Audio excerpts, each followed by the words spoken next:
Let's punch it to light speed, exactly. Let's make sure we're working here.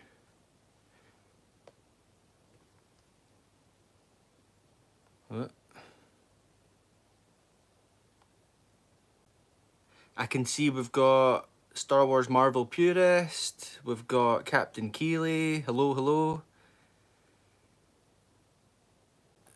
Is this working? Let me know in the chat if it's working. We've got Darth Paws saying, hello there, let's not punch down tonight. Have we just come live? Why is that giving me? There we go. Right, so you can hear me, we're good, we're good. There's like a 10-second delay or something like that, but... oh, we've got Star Wars Luke UK, Narrow Dark. Narrow Dark, you've taken it too far, I think. You're going to get cancelled with the whole Jacob thing. There's William Ripke. Greetings, everyone. Greetings, William. Happy to have you here. Yeah. It's Monday. We're going to talk some state of Star Wars. We'll have a laugh, and then we'll get into the novel. How was your weekends? What have you been reading any Star Wars over the weekend or recently? What's Keeley saying? Exactly. Jacob's going to find a lawyer, isn't he? And he's gonna take down everyone that Narrow Dark tagged in that. He's bullying a 26-year-old boy. Exactly.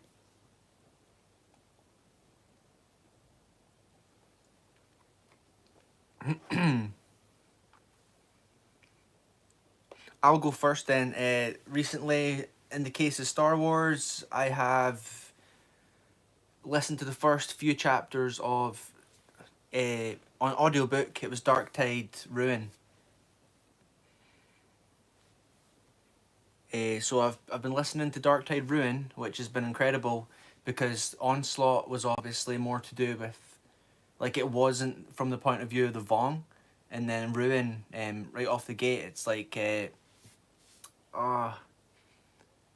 it Sharad Shai? Correct me, is it Sharad Shai? The Yuzong Vong captain. Pause is reading book 20 of NGO. Alright, pause. Aye, that's a good one. That's not the one where Chewie comes back though, is it? That's book 32. Where Chewie gets resurrected and then he takes the... I was talking about it a few streams ago. He takes the world between worlds back in time. Aye. Luke UK, I think you should start a channel, dude. That'd be fun. Because I was talking to Darth Paws and Alora from OG Star Wars today about, like, because I've been wanting to upgrade my streaming setup. So I've managed to set up Chewie versus Kaedis, yeah. Kaedis, whatever. I've finally got StreamYard, so I'm going to try and set that up for next time, and then hopefully I can get a few of you guys on, like, during the stream. That would be a lot of fun, I think. Luke UK is listening to Plagueis over the last few days at work. Oh, nice one. Yeah, Plagueis is a good book. It's like, it's really full of, like, lore though, isn't it? It's quite intense, and it's there's a lot of stuff in there. A lot of EU references and Sith lore. I would never come on a toxic stream like yours. Well, pause. I mean, I guess there is that. There was that the Space Wizard channel. I think he's actually alright. Because he was saying to, like, subscribe to my channel, and that he was saying that, like, I'm a what was it he said? He said I was clever or something like that. So I'll take that. But this shill stream, yeah. Well, Captain Keeley's here, so it's definitely a shill stream. But yeah, that dude, it was actually Narrow Dark that told me that dude, he, like, reacted to my Disney Star Wars isn't Star Wars video. But, like, the whole time, like, it was kind of, like, punching down on George. Like, it was this kind of, like, weird passive-aggressive thing towards George Lucas, and also against the EU and sort of like praising Disney at the same time. It was odd. It was really strange. Because he does appear in my comments sometimes, and he tries to kind of counteract things that I'm saying. But I wanted, because obviously I'm not set up for it. I was like, Pause, you should go live and we can EFAP it on your channel. But Pause is a fake fan and a fake friend, so he just laughed at it. An EU shill, yeah. EU's just legends, dude. It's just legends. It doesn't matter. George didn't like it. The rule of Star Wars Marvel purist is here. Absolute legend. He has eternal glory. He won the Melvin tournament. That's not an easy feat. He says, rule of 3. I thought they were too R-word. I'm not going to say it on my channel, dude. To know about the Sith triumvirate. It's even worse. These plaguettes named their live stream after the High Republic. Hashtag authentic. I know. You think... Because obviously Theory doesn't know the lore, but the other two guys, they also portray themselves as EU fans. Do you think they would have known about that? Congrats on the win, Purist. Yes. Congrats. I knew he'd win it. Oh, and in the spirit of New Jedi Order, I've got my Chewbacca shot glass here, drinking some tequila, the happy liquor. It's cheers for being here, guys. This is awesome. But yeah, as always, there's been a few things during the week we can talk about, and it generally falls on Star Wars Theory because, like, every time he streams, he just can't help himself. He just says like ridiculous things. It's not from... Wait. Right, Pause. There's not a date on it, so who knows? Limited edition Disney shot glasses, I guess. But that's what you come to this channel for. This is a positive channel. We don't, in the words of Star Wars... Wait, let's just get into it. He was saying on his stream that himself, Stupendous Wave, and Dash are he said they are the only ones still calling out Disney Wars, and they aren't loving or hating it, but keeping it real. And he says they're the opposites of shills. Now, oh, and that they honour George. Now, he even went on to say that he has never met anyone... Oh, there's Lil Porg in the chat. Alright, doll. You wee gem. He said that he's never met anyone that knows Star Wars, the movies, better than him. And I just think, like... And, like, he proves himself wrong with the EU, but he does the exact same things with the movies. He thinks having read, like, Paul Duncan's archive books makes him, like, a Star Wars... like an authority on Star Wars. So I just think that's you have to have a pretty big ego to like claim that. You know what I mean? Nobody knows Star Wars better than me. Everyone has their strengths. I think I know the movies pretty well, but like millions of people watch these movies. It's not that big of a deal.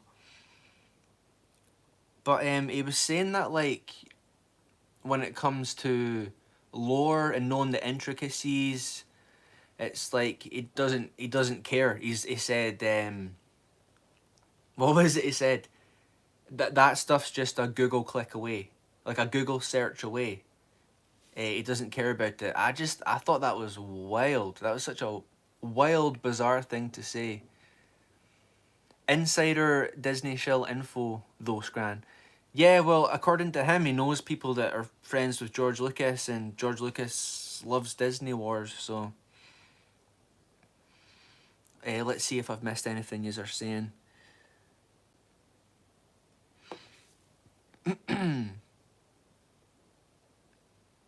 Just Pause slagging me like usual. Oh, Pause, I'm going to have to do another expose video. You told my wife to bounce. That's badness.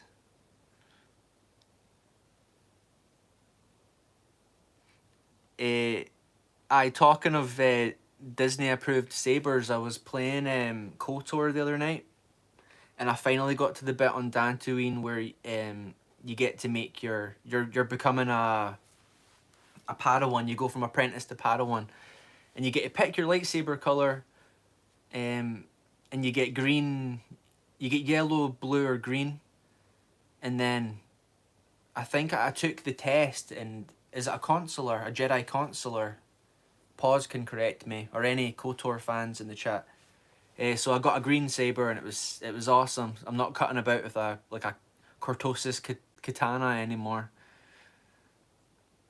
Speaking of, that'd be a cool name for like a metal band, Cortosis Katana.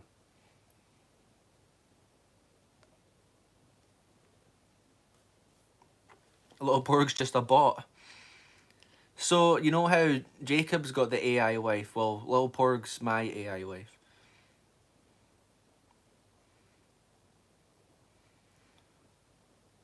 Aye, I'll sue Pause. I'll get the lawyers on him.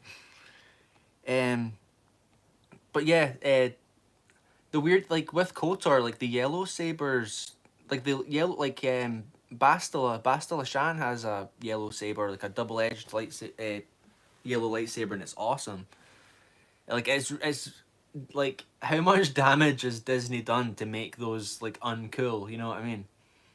And there's those the Empire Strikes Back comics that they did where they retroactively they gave Luke Skywalker a yellow lightsaber. I think at first it was between Empire and Return of the Jedi, but they actually did a comic where they replaced his blue one with a yellow one. Um, I don't know why they would do that.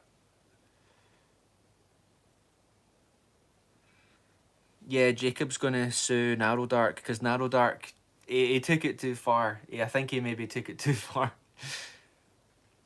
I Narrow Dark says I used to think yellow sabers were cool, but now they're just um yeah, yeah. Disney approved yellow lightsabers according to Darth Melon. Did I just call him Melon? Melvin.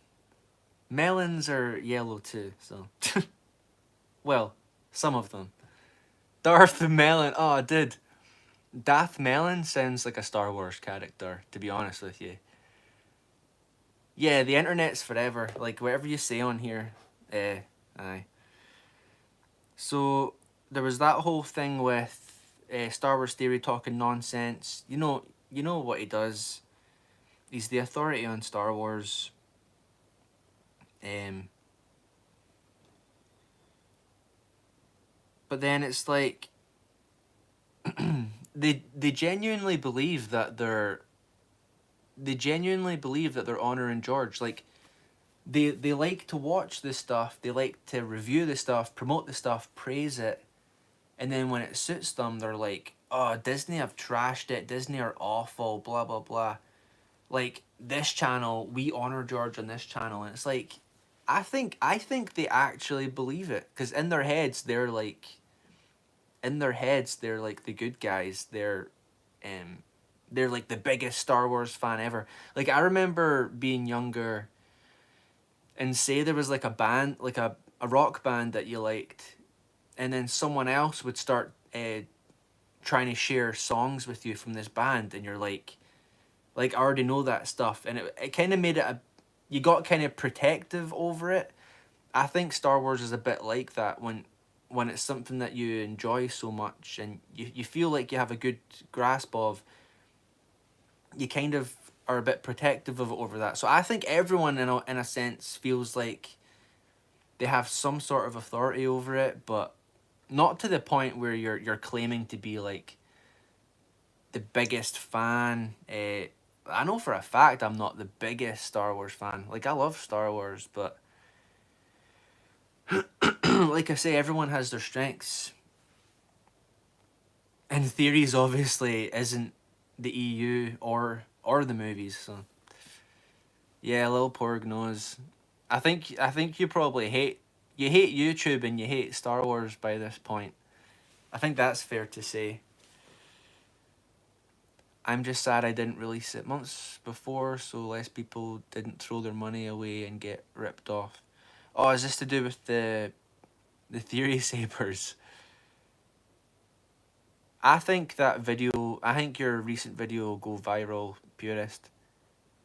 Yeah, Purist, I remember you saying that on, it was either Tim's stream or your Dark Tide stream that your wife hates YouTube. Um, I guess we can plug that while we're on the topic. In fact, we'll get there. We'll get there. I've written my script so it kind of flows. So, you know, all he covers is Disney. Disney Star Wars relegates. We've talked about this before. He relegates George Lucas era to ghostwriters. I feel like stay on script. Yeah, yeah. I feel like if you really care about preserving George's work, you won't like. First of all, you'd go to Legends Con 2, like you were invited to go to. You'd go there, you'd read the books yourself, and you would share that knowledge with your, not, not to insult them, your impressionable audience. He has a large impressionable audience. And again, if you take offense by that, that's on you. If you're believing everything, if you believe Star Wars theory is like the be all end all on Star Wars knowledge, you know less than him. That's all I can say. I've got this like ringing in my ear. Sorry. Drink some water for a second.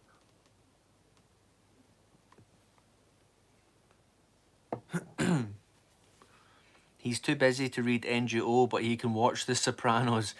Yeah, that's another thing. Like, he says he's too busy to read the EU and write his scripts, but he's posting all this stuff where he's binging TV shows. He's watching Disney stuff. He's watching Disney stuff.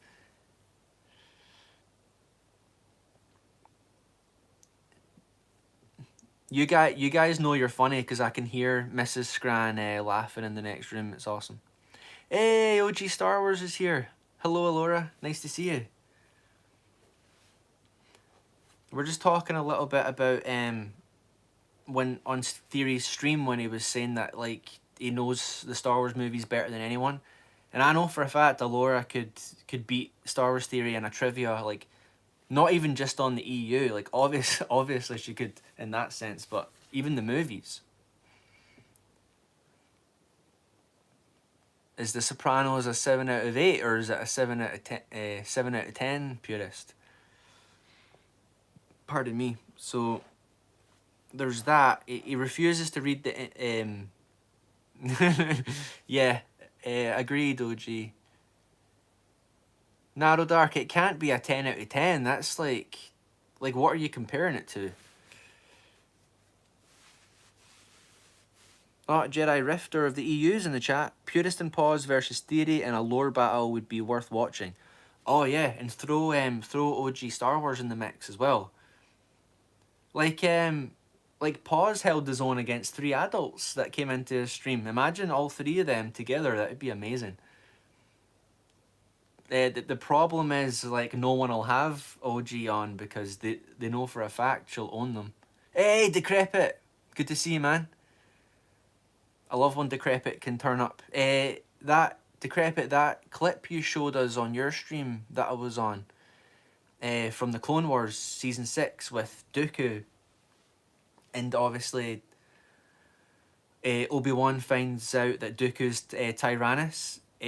I'm gonna give you credit for it, but I've written the script for it. I'm making a video that basically talks about, you know how Anakin versus Dooku like 5 or 6 times in the Clone Wars, but in the movies it's apparent that Revenge of the Sith is the first time since Geonosis that it happened.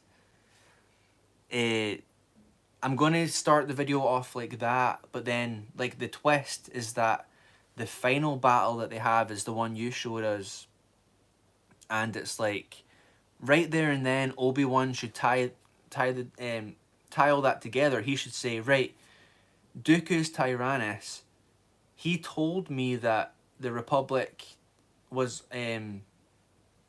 under the influence of a Sith Lord. He's also met Jango Fett, who said that he was hired by not Cypher Dyas but Tyrannus. So Obi-Wan should be like, right, the penny's dropped. The Clone Wars, the Clone Army is under the control of the Sith. So Obi-Wan, if he wasn't in the Clone Wars, if he wasn't an absolute idiot, he would say, right, right, the Clone Army is under the influence of the Sith. So he can stop the betrayal of the Jedi, he can stop the fall of Anakin Skywalker, and he can stop the rise of the Empire. Like, the whole story's ruined by like that one duel with Tyrannus. Hey, Matt Wilkins is in the chat. Had a fun time hanging out with Star Wars Marvel purists. When do I get to hang out with Scran? Matt Wilkins, I was I was talking about this at the start of the stream. I've been given a little bit of help with setting up StreamYard, okay? So hopefully by next week I'll be a bit more savvy with that, and I can send invites out, and you guys can come on and talk with me for a little bit before I read some EU. So I hate to hurt your feelings, Matt. I think it was on was it Tim's stream, and you were talking about it, because the thing with the time difference is when I wake up in the morning, like, everyone else over in America is like finishing their streams. Scran is too toxic for guests. Yeah, well, just for Darth Pause. I'd invite you just so you can bounce. Oh, speaking of bouncing, by the way.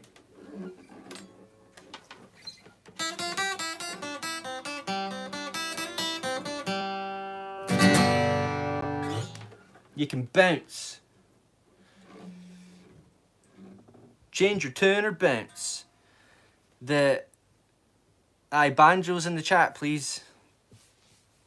But yeah, the thing is, like, when I wake up in the morning, everyone else is finishing their streams. So it's like, I can hop on and I can be like, oh, hi guys, have a good stream. I'll catch the replay, and then I've got to go to work. And it's a bit rubbish. But, like, the positive thing is I can listen to the full replay at work. So that's good. I don't have to, like, sit at home and listen to it, and then Mrs. Scran gets upset.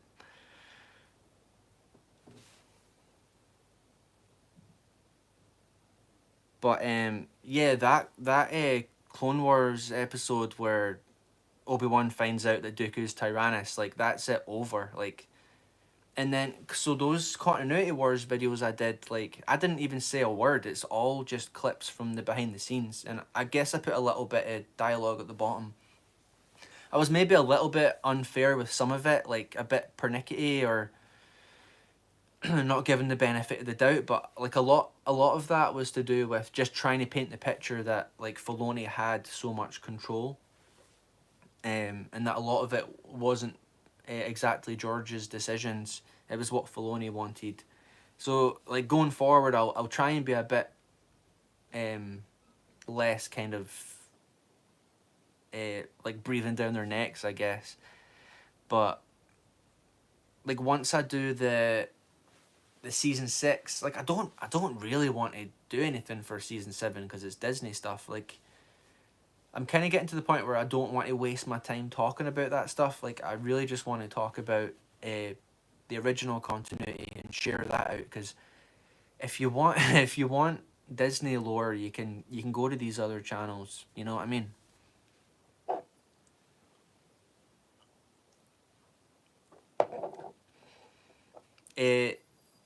Everyone in the chat, what's your go-to drink? What's your go-to beverage? Let me know. I'm currently drinking tequila out of a Chewbacca shot glass. Maybe Disney brand, who knows? I hope not. It was a gift. Let's see what yous are saying. Jedi Rifter says, seriously though, how can any Star Wars fan claim Filoni is anything other than a hack after watching TCW? Just wow. And I'd agree. Like, when I first watched it, like, I've spoke about it before, like, when you don't know the EU and that's all there is, and people are telling you like, oh, George Lucas was on board, you're like, all right, I guess this is it. But like, it was on cart. Like, no one really was what. I don't think anyone, unless you were a kid, was watching that. OG Star Wars is on the cappuccino. Nice one. What's in your cup? It's calf chat. Luke's drinking lemonade. Keely's drinking. Oh, whiskey is your go-to. Well, here in Scotland, whiskey's obviously like this is where it comes from. But I've kind of like having married an American and having American relatives. Like I really like bourbon now, so I try and get them to bring me bourbon over whenever they can. The Dark Mel Depot. I personally don't drink, but I love an Arnold Palmer. I remember being mad at the TCW retconning Evan Peel. Right. So you're not a TCW fan then. Well, this is the channel for you. This is aye.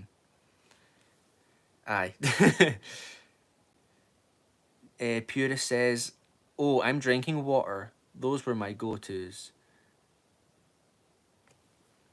Wait, is that ever since Grizzy's shill watch along? Purist is just quit cold turkey, I think. OG Star Wars likes a tequila sunrise. Nice one. That's one of my favorite Eagles songs actually. And Pause can have a little a fruit juice with a straw in it, since he's just a wee Wayne. Aye.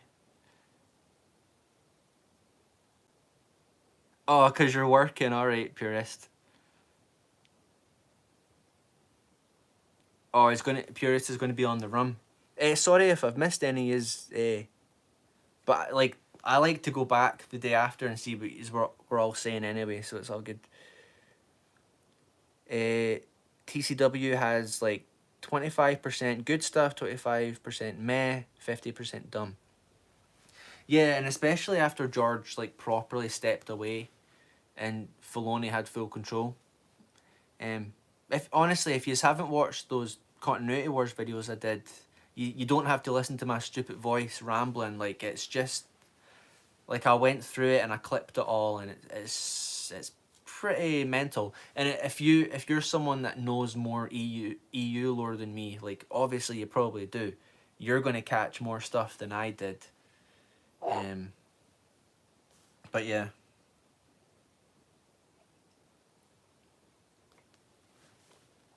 Right. Stay on script. Where are we?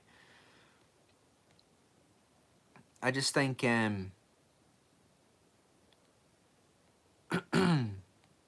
yeah, pra- praising all the Disney stuff. It's an insult to George.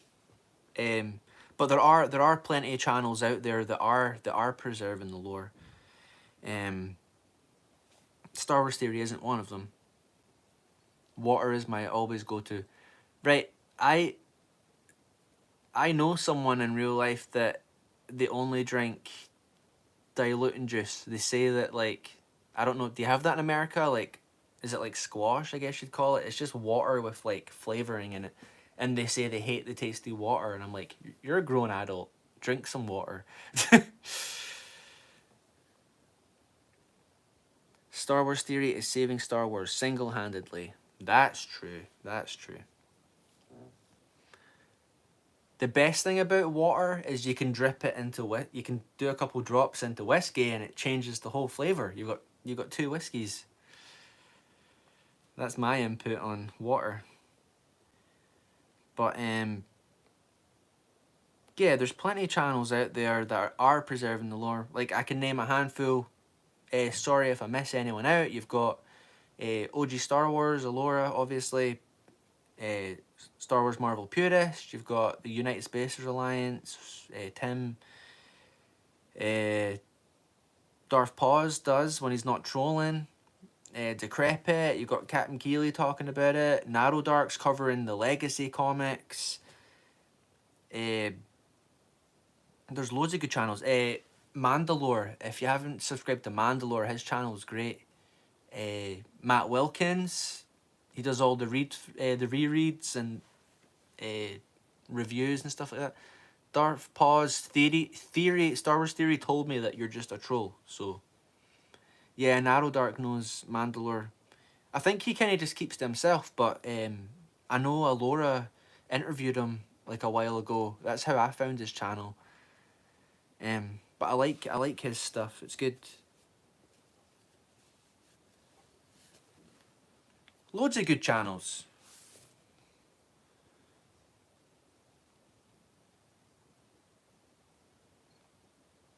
But yeah, I think theory just needs to get rid of that like victim mentality and just be like, yeah, you're right. Like I'm being a bit daft. Like I don't know this stuff. I probably should be reading this stuff. I have a massive audience.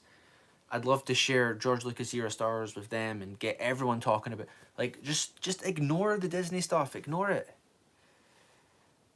There's so much cool stuff out there. There's so much stuff that like I'm struggling to get through it. Like I've got KOTOR. I'm trying to play through KOTOR. Um. Oh, that's what it was. I was to tie it in. I'm part of the way through. I'm a few chapters into Dark Tide Ruin, and then on KOTOR on Dantooine, I've ironically gotten to the ruins where there's like those ancient droids. You know those ancient droids where, and I looked it up online, and it's like these. There's two of them, and it takes 10 minutes each to defeat these. Because what I what I did, and another thing it's ruined. They've ruined my happiness because I can't beat them. But you're supposed to do loads of like side quests first. Just use the sword. No, I think you're meant to chuck Eon grenades at them and fire at them with Eon blasters. Pause. You fake KOTOR fan. You fake KOTOR fan. So like it did. It bugged my happiness a bit, and I had to take a break, and I've not went back to it. But I will complete it. Pause. You did not hit the ancient droids with swords because they shoot like fire at you. They shoot like flamethrowers at you, and you die. So I'm going to have to go and do all those side quests, and Keely says Sheev Talk's being clowned on Twitter. Well, that Sheev Talks is weird because, like, he likes the EU, but like when it suits him, he like harps on it, you know. And obviously, he's named after Disney Palpatine, so.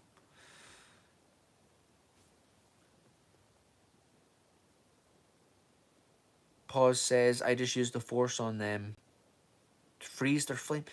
I didn't even know you could do that. I didn't even know you could do that. Pause. Wait, what's the Porg saying? And what's your wife named after?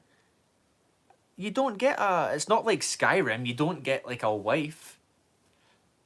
You don't get a wife in KOTOR, as far as I know, unless Bastila becomes your bird. In Scotland, your bird's your girlfriend. She's your bird. Pause. Does Bastila become your bird in KOTOR, or anyone else for that matter that loves KOTOR? You can't do that. All right. Okay.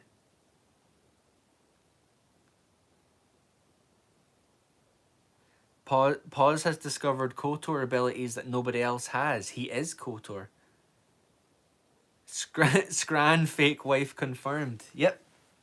And Narrow Dark, if you make a post about it, I might sue you. I might get the lawyers involved.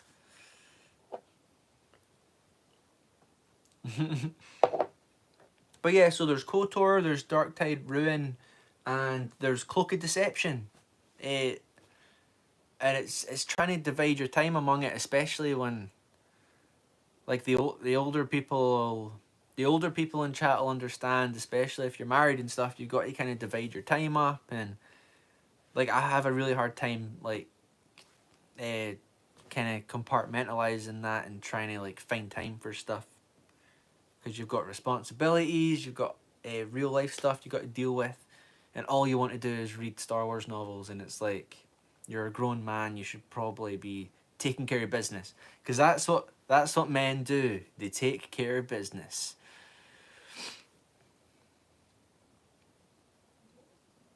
My favorite companions in the game are, I think Mission's really cool. Like I like her banter, especially if you've got Zalbar around. They kind of go back and forth.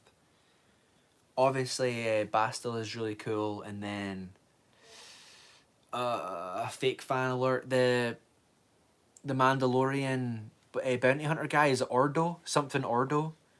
He's really cool as well. And then the game's awesome. Like there's there's loads of Canderous Ordo, yeah, from Clan Ordo.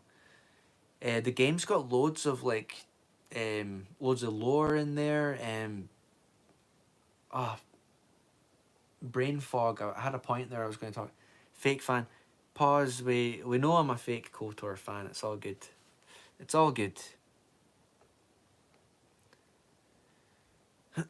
But yeah, there's loads of EU to explore, and then I also want to be making like content, like talking about it and like editing. Like I love editing videos, but it takes a lot of time. But it's really satisfying when you complete something like that.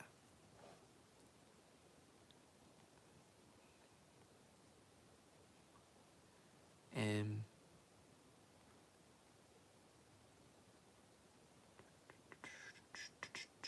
oh, that was the other thing on Theory's stream. They they got a super chat asking them to. Wait, let's read this first. Scran is making up an excuse to not fight the droids. Well, I'm gonna have to fight the droids if I want to get. I think Tatooine is after Dantooine, right? I'm gonna have can because Revan and Malik went to the ancient ruins for the. Oh, the Star Forge. It's the Star Forge. You can pick. So I don't have to fight the droids. Oh, as in pick the lock. I don't have enough. I don't have enough points on whatever you call it to do that. You can pick whatever planet you want to go to. Do I have to defeat the droids first, though?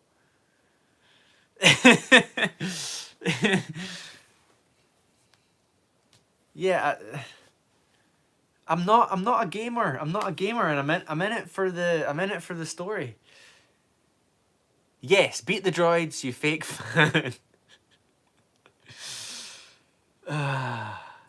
Yes, so if Purist is still in chat, they got a super chat asking them to review Legends novels, right? And so they're going to be copying Purist. They're going to be doing their own version of like pure unadulterated Star Wars. They were picking novels they were going to do. Hey, who's this Fabian of many interests? I don't think I've seen you in the chat before, dude. Happy to have you here. So I assume this is after Dantooine. You got Taris, Dantooine, Tatooine, Kashyyyk, Manon, and Korriban, or as TCW would call it, Morriban. That's the correct order. Cheers, dude. Thanks for giving me a heads up.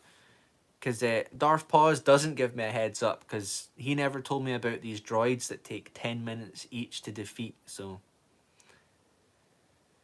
Well, Pause, Fabian didn't mention Yavin, so you're a fake fan. I'm going to assume it's not in there.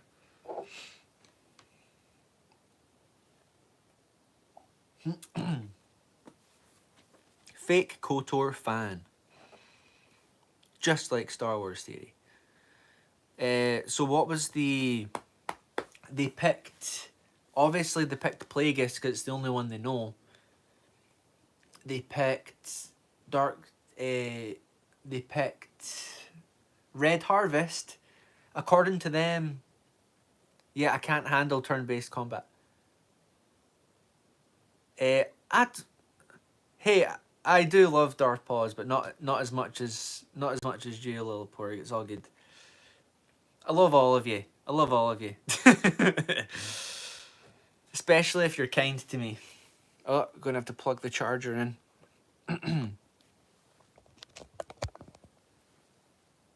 To be fair, like, right, let's stay on target.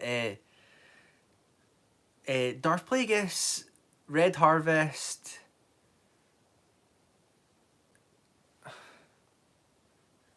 Pause doesn't watch my content. It's all good. It's all exposes of you anyway.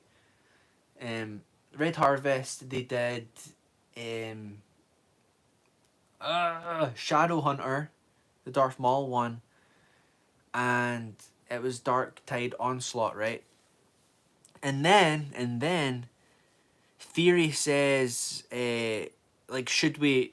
Do you guys even want to do Onslaught? And then Stupendous Waves like, oh, not really. Like, it's really slow. And then Theory's like, oh yeah, New Jedi Order's slow. Like, it's really slow. You know, I only listened to a 3 hour abridged audiobook version and couldn't remember anything that happened. Like, the most important thing, the most iconic thing, Chewbacca like dying for his friend's son.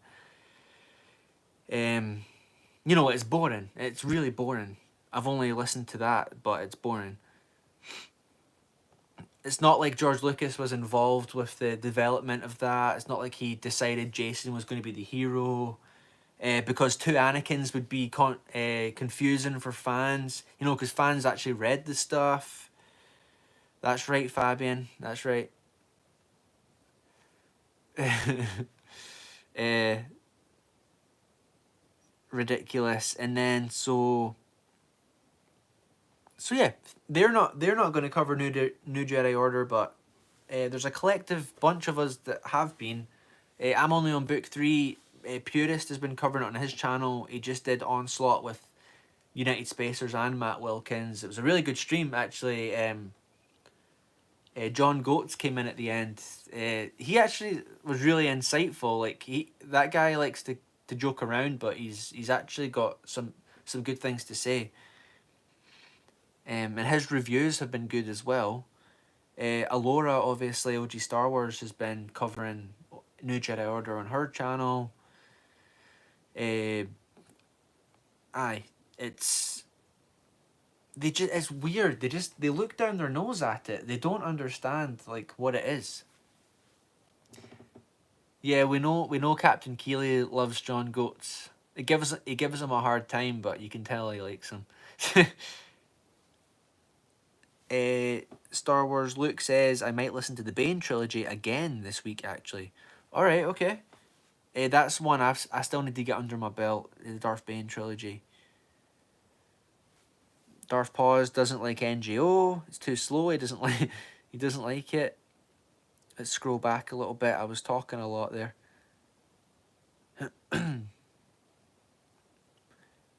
Right, just pause saying that it's fan fiction. I don't think I have Mira yet. I just before I went into the ruins. I defeated the Dark Jedi. But that, like, dude, the writing in that game is amazing because there's this Dark Jedi and it's like, at first glance, it's like, oh, she's a villain. I should fight her and defeat her. But then it's like, no, there's more nuance to it. You can um let her confide in you. You can say like, I don't want to hurt you. Like, the Jedi Council will forgive you for what you've done. I thought she'd killed her master. Turns out she only like injured her while training. She like tapped into the dark side, but like, you can go out of your way to like bring people back to the light. And I just think that's awesome. Like, most games, it's like there's the baddie, go kill them. You know. I can't wait to like play the game to. I can't wait to play the game to completion and do a review on it. Honestly, there's so I'm only on like this second or third mission, and it's like there's so much to talk about. The music, dude, the music's incredible. Uh, I've got nothing but good things to say about the game, apart from like gameplay, but that's more to do with me because I do not hate the music. Apart from Star Wars, music's my first love. You know what I mean? And my wife.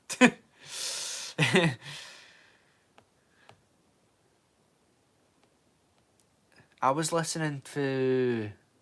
It was, believe it or not, it was the Melvin tournament.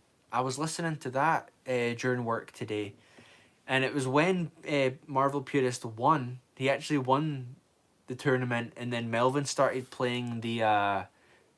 It was the celebration music. Oh, Lord of the Rings music by Howard. Is it Howard Shore? Howard Shore, Fabian. Uh, the music at the end. Oh, dudes, I'm sorry if we're going on tangents. Like my brain just works like that. Uh, cheers. You know the piece of music. It's the. I don't think it's called this. It's like the breakup of the Fellowship, and it's at the end of the first movie where, um, Boromir dies trying to protect Merry and Pippin. um, Frodo's about. It's actually when Frodo's sailing across the river, and then Sam goes after him.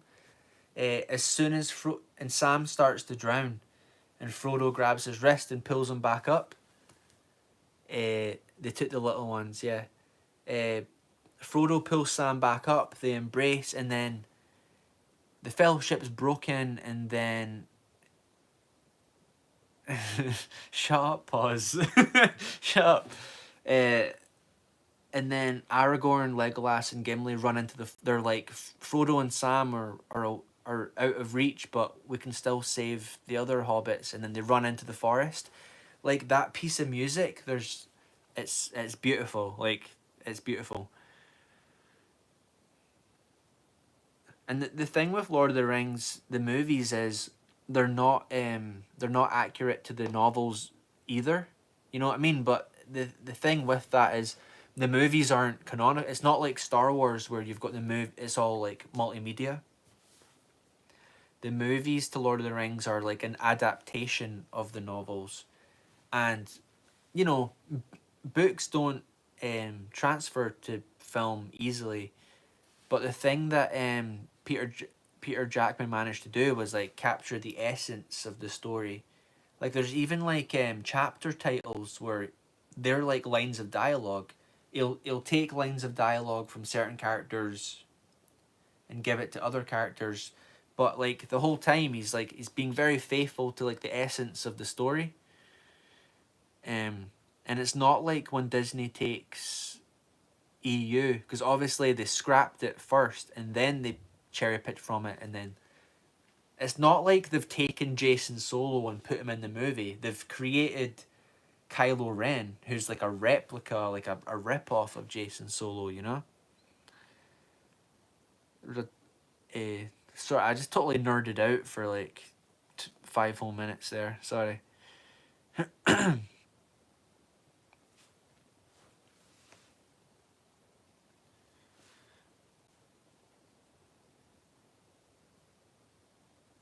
Wait, I do play KOTOR. I don't just watch other people play KOTOR.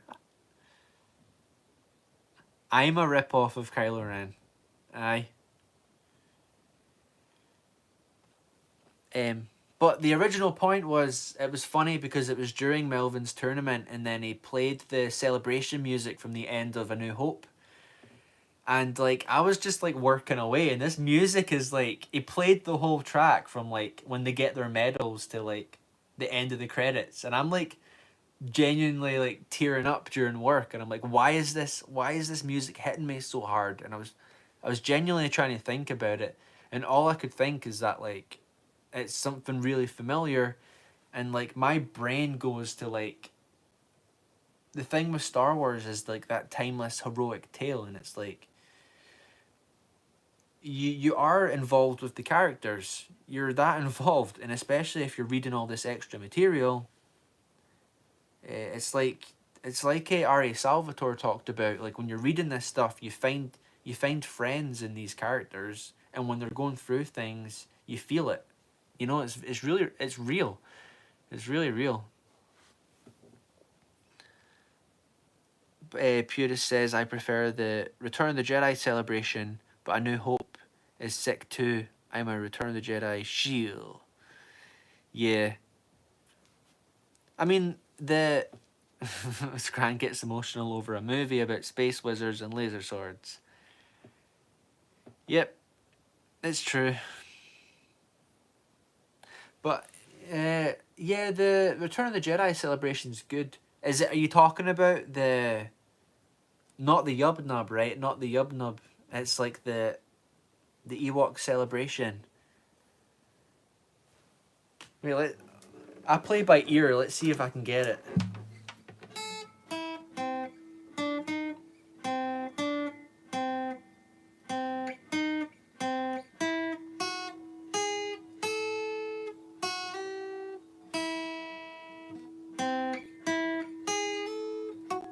Okay.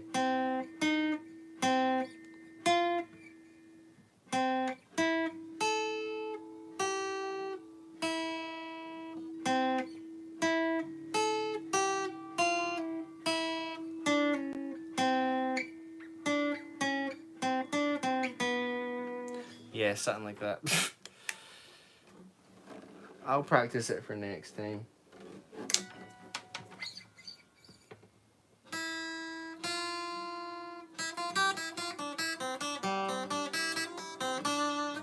Couldn't help it. Wait, what was the other one?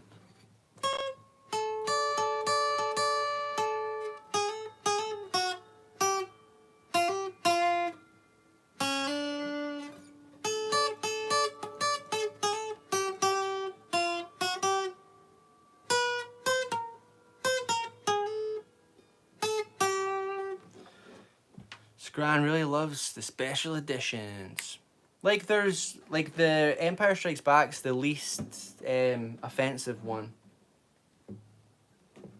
But like yeah, I grew up with the non-special editions.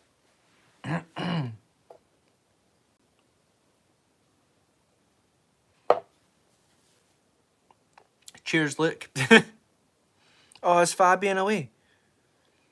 Catch you later, dude. I hope you come back next week. I'll talk less and I'll read more next time. All right, take care. I say that every week though. So Ewoks over Porgs, not little Porg, obviously. Yep.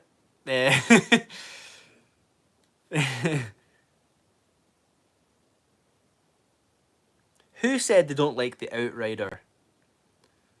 Oh, speaking of like ships in Star Wars, after playing KOTOR, the Ebon Hawk, that is my new favorite ship, apart from the N1 Starfighter, the yellow one.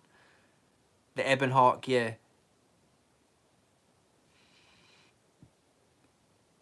Ah, you're a fake fan if you don't like the special editions. You know, that's exactly how George wanted them to be, you know? Oh, the Outrider is. It's in A New Hope. But that's like when... I don't want to get into the whole canon conversation, but... right. Which has been popping up a lot recently, the whole George didn't care about canon thing. Star Wars Scran Exposed. Wait, I never actually said I don't like the special editions.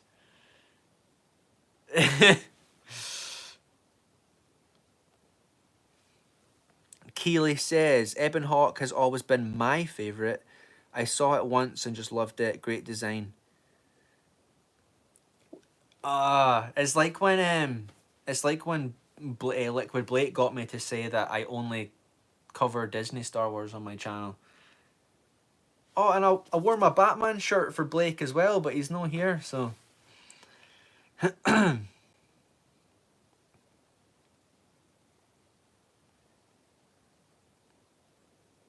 Pause, you don't hate the Ebon Hawk, because you're a KOTOR... you're a KOTOR shill. Right, we're going to get through this script at some point. But that was... yeah, we were talking about NGO, so like... what are you saying, Porg? Your dad is actually Batman. Aye, my dad is like Batman mixed with Clint Eastwood. My dad's the coolest guy I know, to be honest with you. The script is dead, just like the script is dead as Stuart Beattie's Kenobi script, right? It was perfect, but Disney took it and changed it. Oh, pause. You already said I can follow one, so you're correcting yourself there, but uh,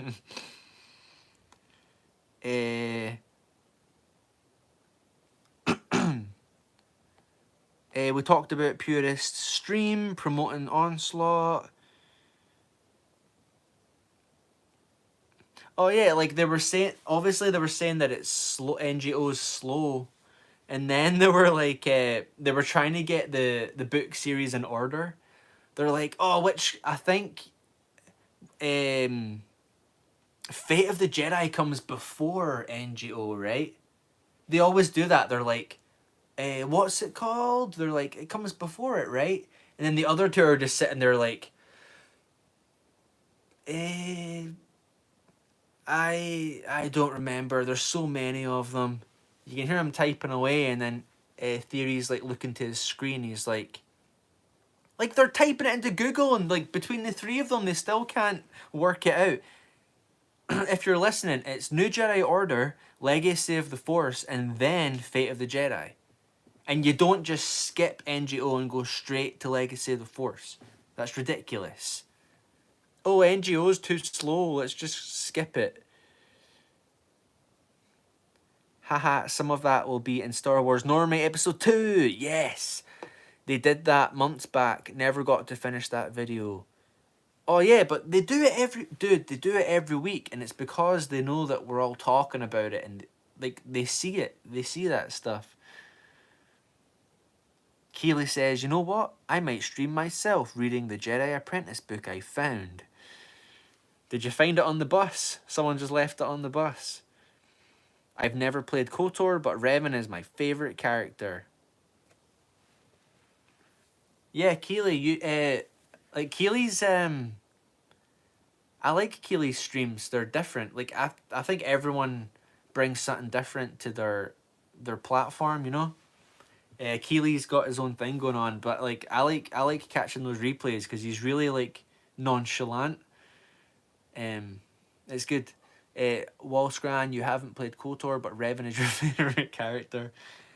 I'm not even that taken by Revan as a, like yet. Like I couldn't care less.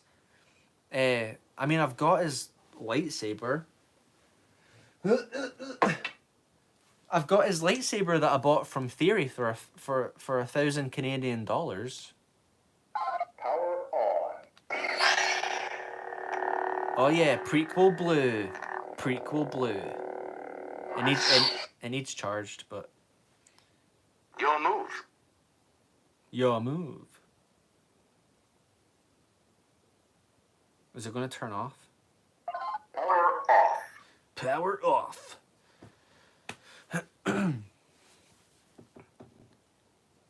Yeah, 1,000 Canadian dollars from StarWarsTheory.com.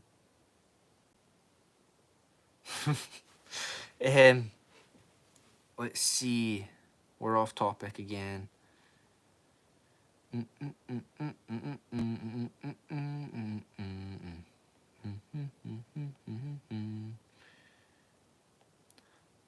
Oh yeah, there was a dude. There was a dude in my video recently, and he called me a closeted Theory hater, like a hater. You know, hate's a word I reserve for the devil. You know what I mean? I don't hate anyone. I really dislike what Theory's doing. You know, claiming to honor George, but promoting Disney Wars, which dishonors his work. You know. Closeted like Anakin. Yeah, according to Theory, and that wouldn't even affect his character and or story. Like, who knew? Captain Keeley says, Star Wars Marvel Purist, I read it ages ago along with the rest of the series, but now, because of you guys, I'm more interested in reading the EU. I'm in the same. Purist hates everyone equally. That's fair. That's fair. But Keely, I'm in the same. I'm in the same boat, dude. Like, I'm relatively new to this stuff. It's because of all these other channels that talk about it. I used to watch Star Wars Theories channel. You know what I mean? Didn't know any better. Like, purist likes to claim that he's a pure Sith. Like, I know he's a Jedi at heart, but like he's clinging on to like the dark side.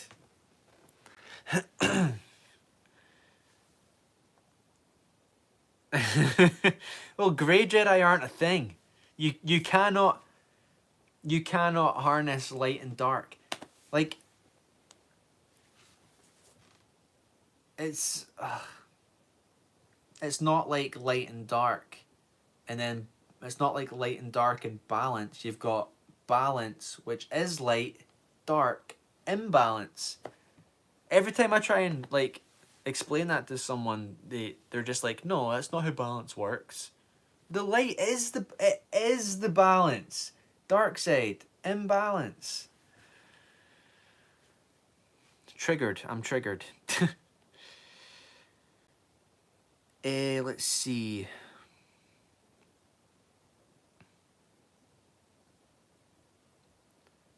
So yeah, and then he was calling me a shill as well. I was like, you must not have seen any of the videos on my channel, or the channels I associate with. If you're calling me a shill, I've noticed this. Like, if you criticize Star Wars theory, they always assume that you're like a Disney shill, and it's wild. It's weird because, uh, like I showed a couple of streams ago, Star Wars theory likes 75.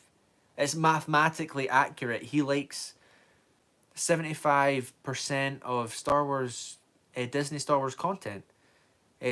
Darth Paws actually proved that beforehand, and then Purist actually showed it in his video. Um, the dude loves Disney Star Wars, and that's fine. I don't care. Just don't tell me that he doesn't, and tell me that I'm a bad person for pointing it out.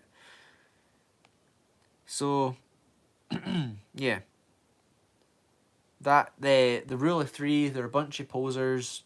They're posers. They're not normies. They're not shills. Well, they're those things too, but they're posers because they want the perception of being diehard Star Wars fans while being too lazy to read the stuff and promoting Disney stuff. There you go. Pause is just jealous of them. We knew that. Yeah, Star Wars look. Like Melvin, when I first found Melvin's channel, it was during the time he was exposing theory. And that's around the time I started to be a bit like, actually, I saw it and I was like, well, what he's saying is true. You know what I mean? And then they had a bit of kind of friendly banter. And then Melvin kind of stopped exposing him, which I think was a bad move. Maybe like the only bad move Melvin's ever made because he's always on point, you know what I mean?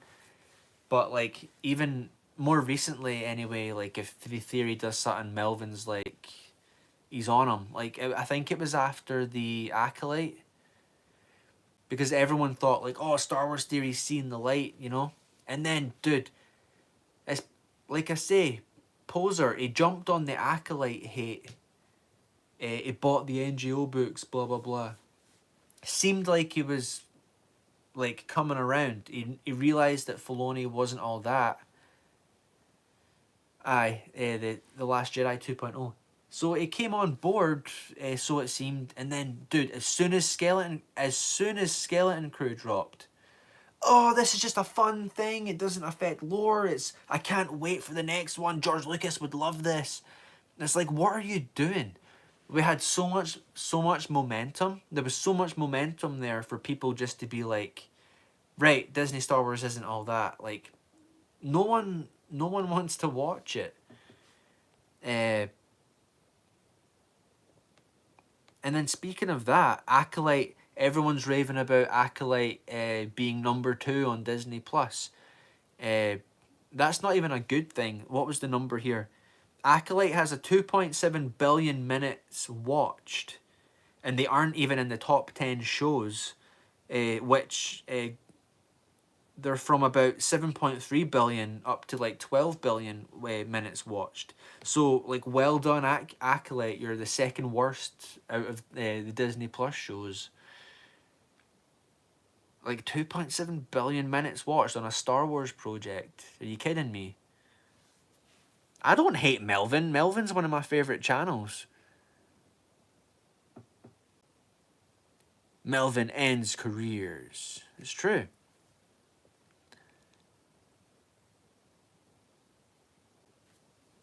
Whole lot of hate going on here. Hate for... Wait, hate for what? Like I said, no hate. It's dislike. I'm just jealous. I get a bit amped up because it's ridiculous. To say that like Acolyte's number 2 when it's only got 2.7 billion minutes watched compared to like the highest grossed show, which is like 12 point something billion minutes watched. You know what I mean? Disney Plus aren't even on the radar there. Well, that was the other thing. Theory like threatened. He actually threatened Purist, didn't he? He threatened them. Uh,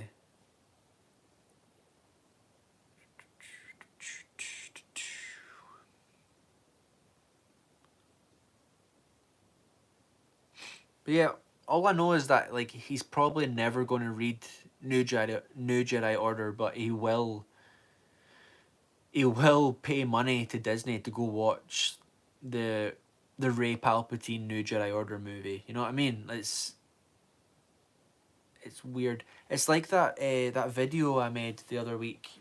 I was like, oh, give it a chance, kind of thing, and like it's a stupid video, but like the whole point was that these people they'll write off the EU. They'll say, oh, I didn't like that.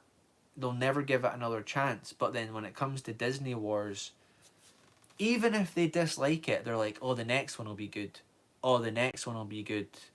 Oh, it damages this from the movies, but like the next one will be good. And they try and like ignore certain things and praise other things, and it's like now we're at the Skeleton Crew, and it's like, oh, it's not as bad as the Acolyte, it's not as bad as Mando 3, it's not as bad as the Last Jedi. It's just going to keep going, going, going. You're going to get desensitized to it, and then it's like they've given every single thing a chance, and they'll say that you can't disregard something without giving it, like seeing it all the way through. Like I can tell based on what's come before that the next thing's not going to be good, and even if it is well made, it connects to the stuff that isn't good. You know what I mean? No matter what they make, it ties to Jake Skywalker. And no matter how people try and paint that, some people try and say that the Jake Skywalker thing is like part of the Greek tragedy. It's like, oh, people don't stay the same forever. Like they make mistakes, they blah blah blah. It's like, sure. Like Luke Skywalker made his mistakes and he learned from them. That's the point. He's an idealistic hero that you can look up to. You don't tear down your heroes. And then it's like, sure, if you want to do that with one character, fine. They did it with Luke, they did it with Han Solo, they did it with Obi-Wan. They do it with everyone. They tear them down to prop up new characters that they don't want to put the work into writing these characters well. The thing with Luke is he starts out as a naive farm boy who wants more. In the second movie, he's a bit more full of himself, and he fails. He actually loses his hand. There's a consequence, and in the third movie, he comes back stronger.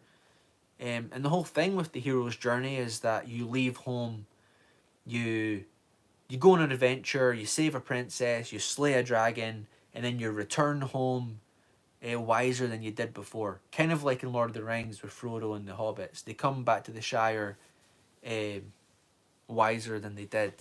Luke at in Return of the Jedi, Luke comes back to Tatooine as a fully pledged Jedi. pretty much. You know what I mean? It's clever writing. It's clever, and all Disney Star Wars does is it references itself or it references what came before. Ugh. It's not good writing. It's not.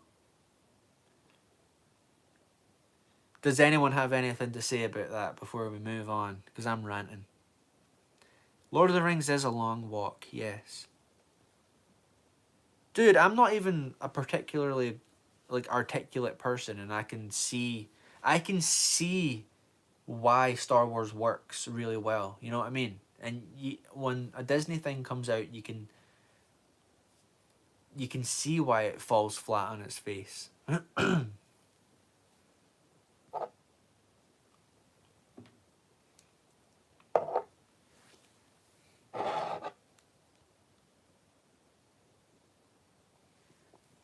But that was pretty much all I had to rant about this evening.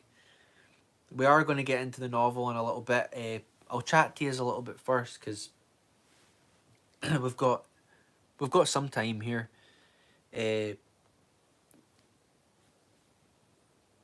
William says, Scran, you really think anyone at Lucasfilm has ever read Campbell? Joseph Campbell. Though they probably haven't actually read his stuff. I won't lie, like I've not read The Hero's Journey, like I've not read the novel, but I've done a bit of research and I kind of understand like how it operates. But I don't think Disney Film even take that into consideration. I don't think because even Dave Filoni said that like, oh we're going to have a female lead, and then we're going to have another one, and then we're going to have another one, and then oh like too bad, we're going to have more and more and more. They don't. It doesn't matter if it's male or female. Like look at Jaina Solo. You know what I mean? Her youngest brother dies, and her twin brother turns to the dark side. She's all that's left to like. You know what I mean? They don't like they destroyed Luke Skywalker's character. Like I was saying, they don't care about the idealistic hero. And for all of us growing up watching Star Wars, Luke Skywalker is like he's a role model.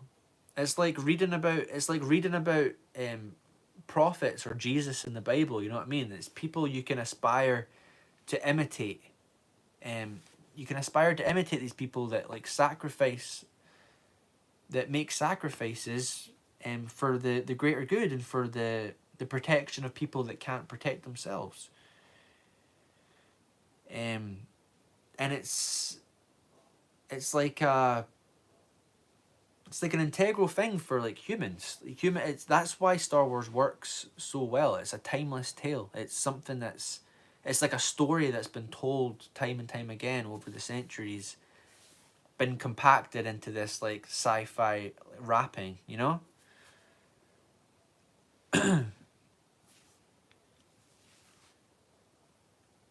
You don't need to see Luke Skywalker fall flat on his face. Like you don't need to see him give up.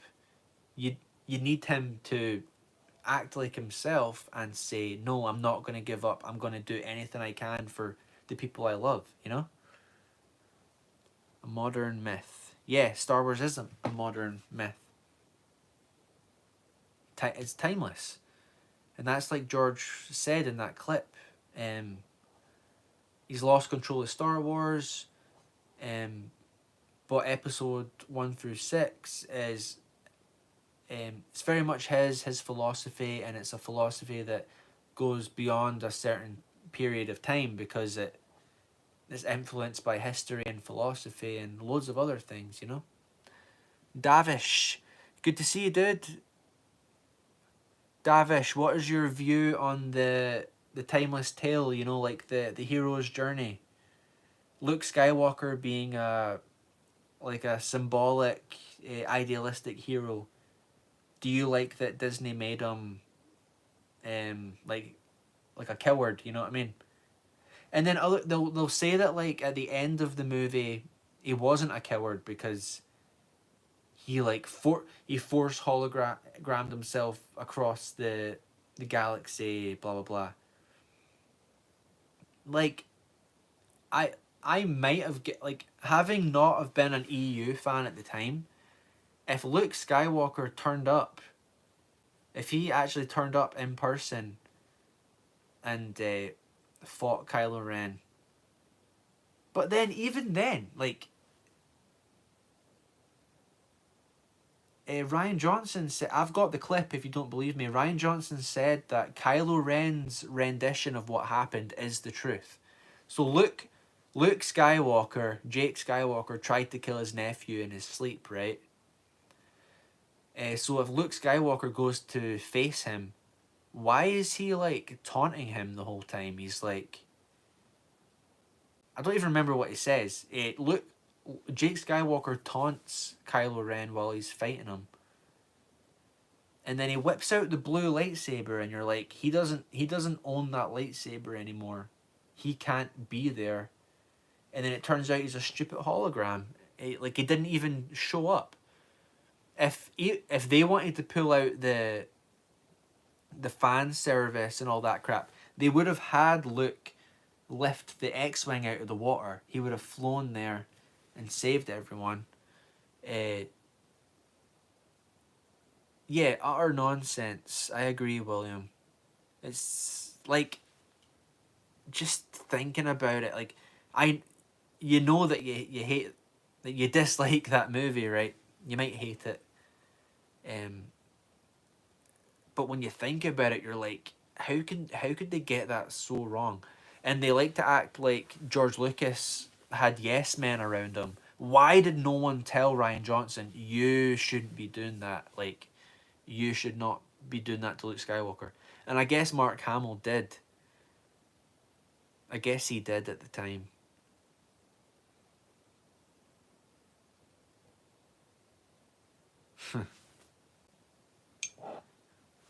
He's meant to be.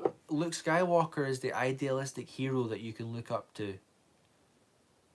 You do not need your hero to like be a coward. And then when he does make mistakes, like he already did in the movies, he was headstrong. Like he went in there thinking he could defeat Vader. Vader toyed with him and like he lost a hand. Like lesson learned. I'm not going to do that again.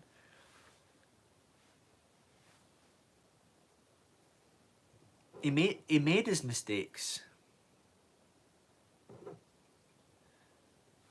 William says a hero passes down his knowledge and experience to the next hero. Yes, and so obviously there's a way to do that. You can hand the torch down. I think I know Cobra Kai has its flaws, but I think that show did a good job of passing the mantle down to the next generation kind of thing, like without really trashing the original characters too much.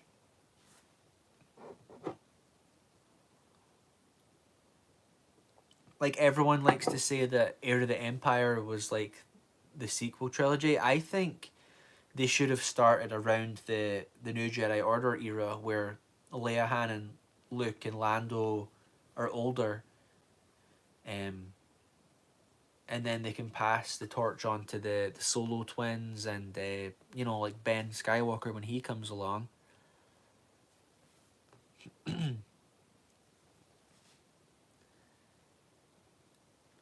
Yeah.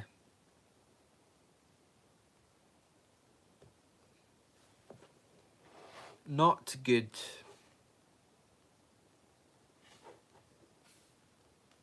I've not heard from Narrow Dark in a little while as Jacob got on with the lawyers yet. A cease and assist.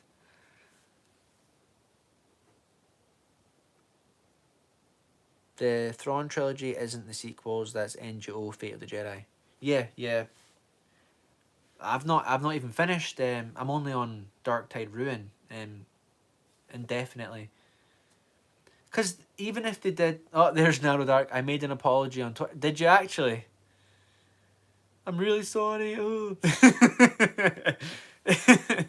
I don't want to have to use my alt accounts, please. Narrow Dark and all. It was maybe a bit too far what you did. But that dude, he uses any excuse to get attention off of, and at the end of the day, he is engagement farming, and he's buying viewers and he's buying subs because the the ratio doesn't make sense. He's got all these subs. Is it like 50 odd thousand subs? And then you've got like 2,000 views on a video. You've got 2 comments and like 30 likes. It doesn't add up. It doesn't happen. It doesn't make sense.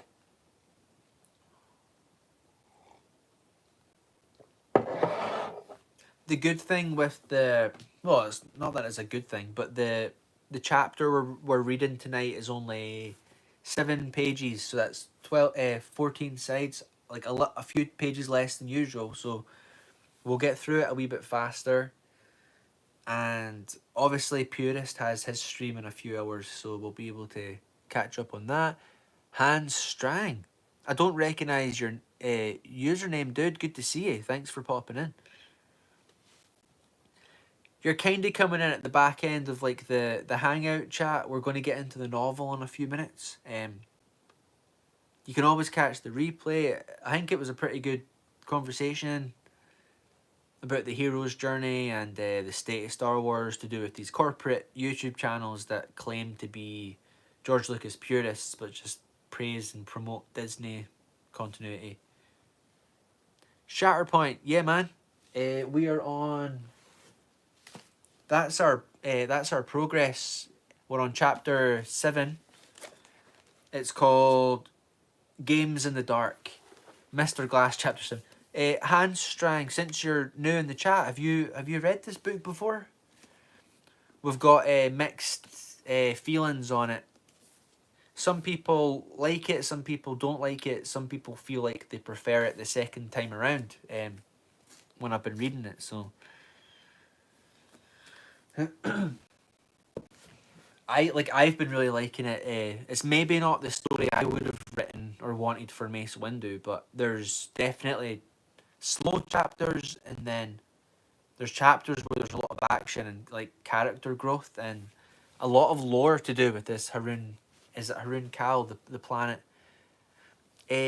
Hans says, fantastic novel. It's messed up what Mace and his apprentice have to go through. Yeah, like he's not quite reached Depa Bliba yet.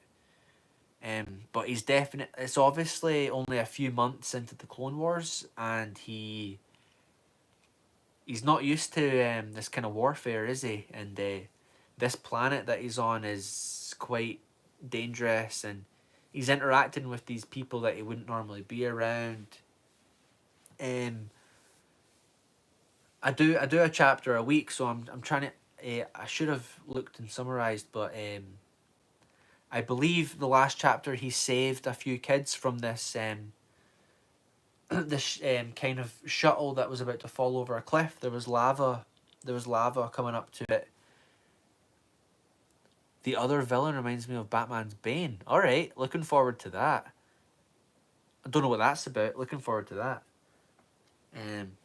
Because I guess Mace thinks that the planet is kind of feeding Depa's like dark side tendencies, whereas the people that have spent time with her are saying no, she's pretty quiet, she's normal. So, but there's quite a lot. It's Matthew Stover said that the novel is kind of the idea. He pitched it as Apocalypse Now with Jedi. So you've got that kind of like, oh, Nazo Servant Arc. Good to see you, dude. Thanks for popping in. I always see you in all the other channel chats that I like watching. So that's awesome. I've made it to the big leagues. He's a big boy and a cunning foe. Yeah, and there's bits that are kind of there's parts that are kind of derivative of the 2003 Tartakovsky, the Tartakovsky Clone Wars, where like he's in his big battles. Obviously not as like over the top, but Yeah, and Matthew Stover's writing style is incredible. Like, he's really good at dialogue, and he's really good at like illustrations and painting a picture. Like, he's really really descriptive, which I enjoy. Nazo says, "I got turned onto you.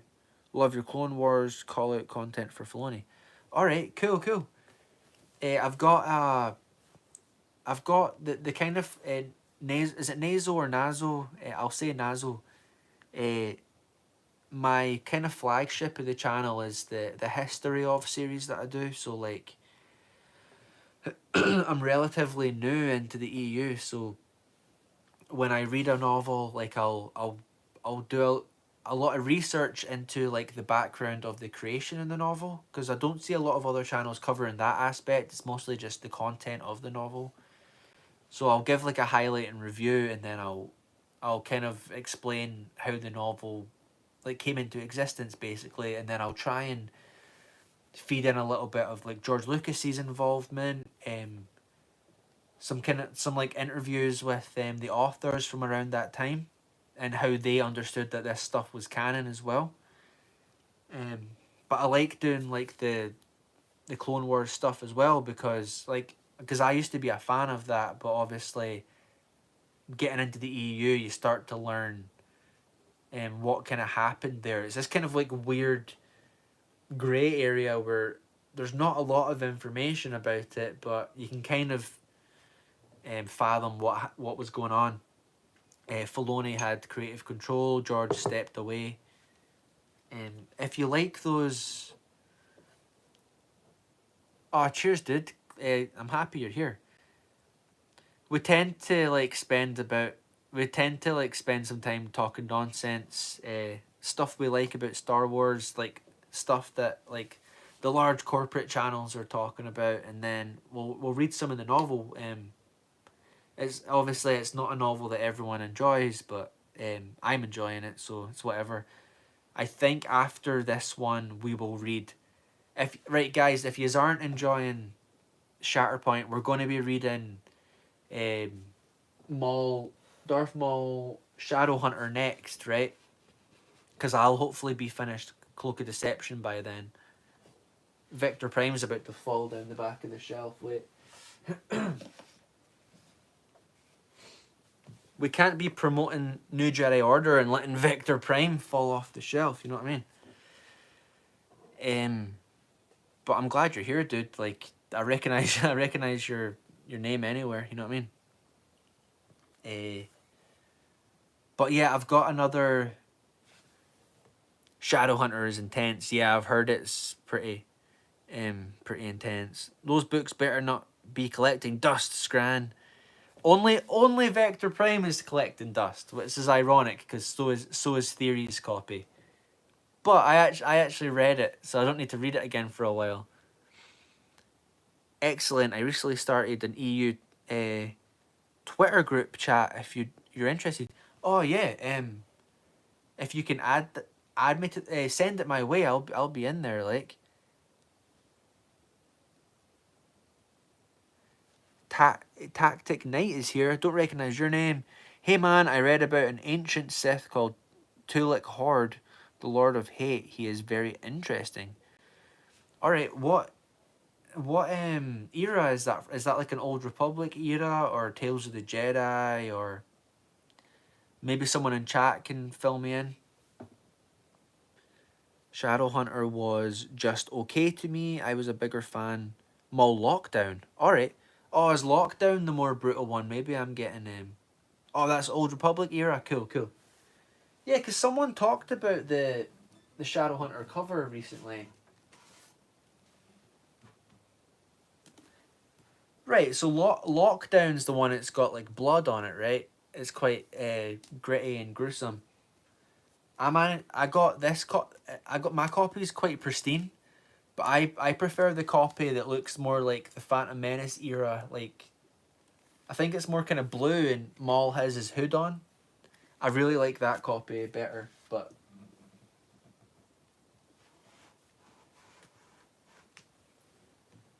I don't think Lockdown ties into like Plagueis, Cloak of Deception, and Shadowhunter into Phantom Menace.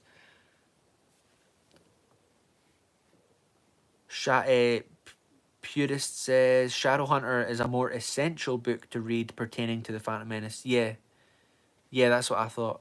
I love both. Lockdown is Star Wars Bloodsport with more story. That's funny. Nice one.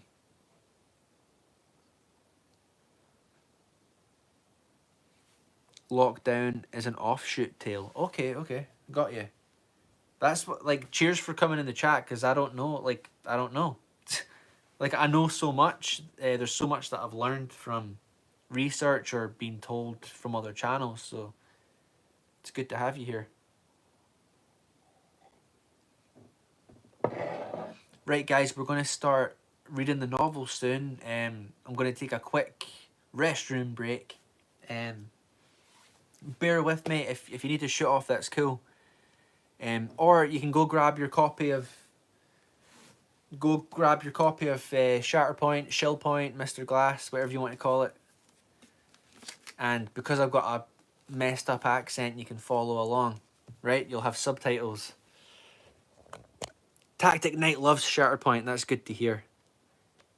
Star Wars Marvel purist, that's his favourite novel. He tells me all the time.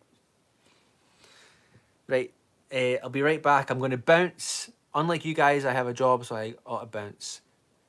All good, Narrow Dark. Thanks for popping in, and I hope Jacob doesn't sue you before the sun rises. All right. Cheers, Nazzle. Tell me where you're from. I'll read it when I come back. All right. I'll see you in a second.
Oh, hey guys. I thought I saw Darth Paws in here. That guy's a Disney shield. Oh, look, there's Star Wars Marvel purist. That guy's a Disney shield. That guy is so toxic. All he does is talk about Disney Wars, man. Not cool, bro. And there's Star Wars Luke UK. There's a British shill. A British shill. Who else we got here? Narrow Dark? Yeah, go to work, bro. I'm a 26-year-old boy. I don't need a job. Okay? Captain Keeley, you're a diehard shield. I heard you guys are going to get sued, like a cease and assist kind of thing. But it's whatever. I really don't know why you guys are still here. Because last time I told you guys that you really shouldn't be reading this Wedgins content. This stuff is Wedgins. It doesn't count. It's not canonical, okay? Anyway, I hear Scran coming back from the lavatory, so I better get going, okay, guys? Remember to subscribe. And I hope you guys are looking forward to Andor Season 2. It's going to be peak fire, bro.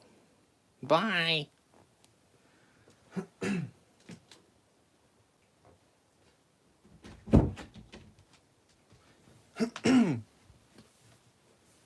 Sup, dudes? What's happening? What did I miss?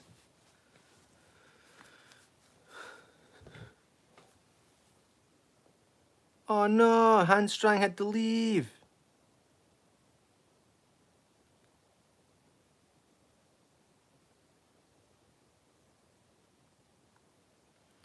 Wait, what did I miss? What's happening here?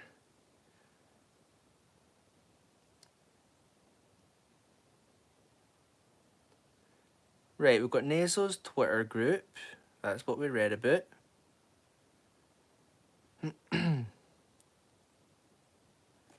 All right, yes, I'm definitely interested. Naso, Maul was really amazing. Fights in that novel. I loved Maul Lockdown.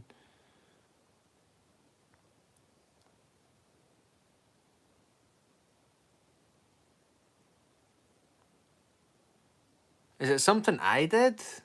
What happened? Let's see. I'm confused here.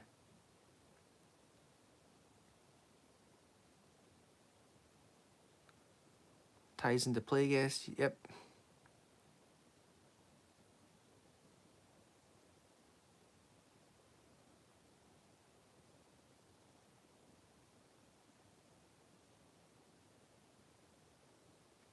Naso's from the US. All right, Handstrang. I saw you said you were like peace out. Oh, you were saying goodbye to Narrow Dark, right? I thought I'd offended you. I thought I'd done something wrong. I was like, what did I do? Was it the Baby Yoda thing? That's good. That's good. Some little 50-year-old frog kid came in and roasted your chat. I must have left the door open. I don't know what happened. I must have left the door open. Right, good.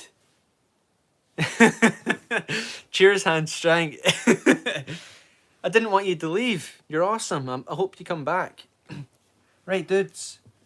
We are on chapter 7 of Shatterpoint.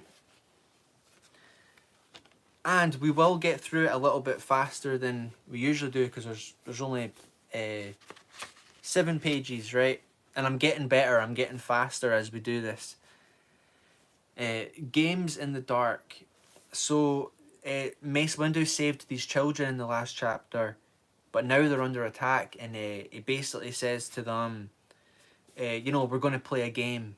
And they're like, oh, okay, like, what is it? And he says, we're going to play this game called No One Else Dies Today, basically.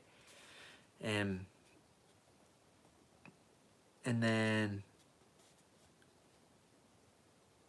what was the little boy said? He says, is it gonna be fun? And then Mace says, only if we win, okay?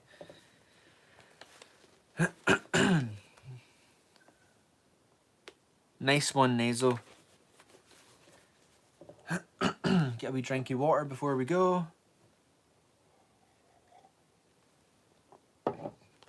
Just go about your business. You can keep me on in the background. It's all good. These Balawi might have been irregulars, but they were both experienced and disciplined. Their wrecking squad entered the ruined compound in 3 teams of 2, spread over 120 degrees of arc to give them overlapping fields of fire. While glow rods still waved halfway along the slope below, these 6 entered in total silence and deep shadow. They must have had some kind of night vision equipment if the Force hadn't let Mace feel the stark threat of their weapons' points of aim. They wouldn't have known they were there. He stood in impenetrable shadow, looking out between the twisted jags of durasteel that were the remnants of the bunker door. He could feel a darkness deeper than the night gathering upon the compound, like fog rising from damp ground. The darkness soaked in through his pores and pounded inside his head like a black migraine. There had never been light bright enough to drive back darkness like this. Mace could only hope to make of himself a light bright enough to cut through it. I am the blade, he told himself silently. I will have to be. There is no other. Terrell, he said softly. They're here. Go ahead, son. You're sure? I can't see anything, Terrell said from beside him. He wiped his nose, then made fists as though he were holding on to his courage with both hands. I can't see anything at all. They will be able to see you, Mace said. Call out. Okay. Staying in the shadows, he repeated. Okay. But this time in a loud call. Okay, hey, don't shoot, okay? Don't shoot, it's me. The night went silent. Mace felt 6 weapons trained on the bunker door. He murmured, Tell them who you are. Yeah, hey, listen, it's Terrell, huh? Terrell Nake. Is my dad out there? A woman's voice came out from the darkness to Mace's left, shrill with hope. Terrell? Oh, Terrell, is Keela with you? The girl with the head wound held Pell. The girl with the head wound held Pell, and the 2 boys were back from the doorway. But when she heard the woman's voice, she started unsteadily to her feet. Don't go out there, Mace said, and keep the smaller children still. We don't want anyone shot by accident. She nodded and sank back to her knees, calling out, Mum, I'm here. I'm okay. Keela! Keela! Keela, is Pell with you? A man shouted from the centre, Quiet! Rankin, it's Terrell and Keela. Didn't you hear them? Keela, what about Pell? Hold your position, you stupid nerf, and shut up, the man snarled. His voice was ragged, angry, exhausted, and desperate. We don't know who else is here. This place is completely fragged. Rankin. They could be bait. Shut your mouth before I shoot you myself. Mace nodded to himself. He would have suspected the same thing. Terrell? The man called out in a much softer tone, warily calm. Terrell, it's Peck Rankin. Come on out here. Come on out where we can see you. Terrell looked at Mace. Mace said, You know him? The boy nodded. Yes, sort of a friend of my dad's. Sort of. Go on then, Mace said gently. Move slowly. Keep your hands in plain sight, away from your body. Terrell did, out from the bunker door, feeling his way down the grade toward the shattered huts. Can somebody put on a light? I can't see.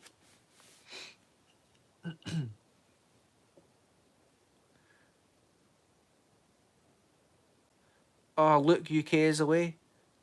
You got work early. All good, man. I know how it is. Hope. See you next time, alright? Maybe I can start a wee bit earlier next time. In a minute, Rankin's voice replied from the darkness. Keep on coming this way. Terrell, you'll be alright. What happened to your crawler? How come you don't answer comm? Where are the other kids? We had an accident, but we're okay. We're all okay, okay? Terrell caught his foot on a rock and stumbled. Ow! Hey, the light, huh? I got 1 broken arm already. Just keep walking toward my voice. Are you alone? Where are the other kids? In the bunker. But they can't come out, Terrell said. And you can't go in. Why's that? Mace said, Because I'm in here. In the force, he felt their tension ratchet up, sharp as an indrawn breath. After a moment, Rankin's voice came out of the darkness. And who might you be? You don't need to know. Is that so? Why don't you step out where we can get a look at you? Because the temptation to take a shot at me might prove overwhelming, Mace said. Any bolts that miss will be bouncing around the inside of this bunker, where there are 4 more innocent children. A new man's voice rang out from the right, thin with fear and anger. 2 of those kids are my sons. If you hurt them... All I have done, Mace said, is tend their injuries and keep them sheltered. What happens to them now depends on you. He's telling the truth, Terrell called. He didn't hurt us. He saved us. He's okay, really. He's just afraid you'll shoot him because he's a colonel. A burst of low, half-strangled profanity came from the right. Terrell called hastily. But he's not a real colonel. He just looks like one. He talks almost like a regular person. And he's like a bounty hunter or something.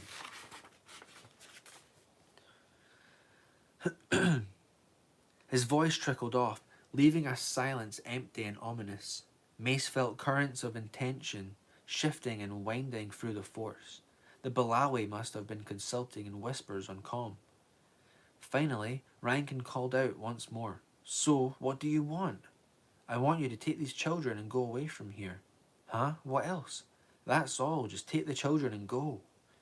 Well, aren't you generous? Rankin said, dry, bitter. Listen, I'm going to make a light. Nobody get twitchy. I don't want to get fragged, okay? Mace said, light will be welcome. Yellow-white glow flared behind a slab of tumbled wall, and a cell-powered glow rod came flipping through the air to land not far from Terrell's feet. It bounced and rolled to a stop. Its half-globe of up-angled light stretched the surrounding shadows toward the sky, painting them even darker. Terrell held a hand at his chin to shade his eyes. Hey, don't make me stand around alone out here, huh? Come on over here, boy. A man stepped into view, moving slowly into the light. He held a blaster rifle in one hand. Its barrel slanted down, carefully directed at the ground beside him. His other hand was up and forward, palm out. His clothing was scorched and stained, and one whole side of his head bore a clotted mass of spray bandage, the foam covering one eye. From his voice, this was Rankin. Get yourself under cover. Terrell looked back up at the bunker. May said, Go ahead, son. The voice of the man who'd claimed to be the boy's father snarled from the darkness. Don't call him son, Colonel. You're not his father. Your stinking kind killed his father. Stow that garbage, Rankin barked. But too late, Terrell's face crumbled in tragic disbelief.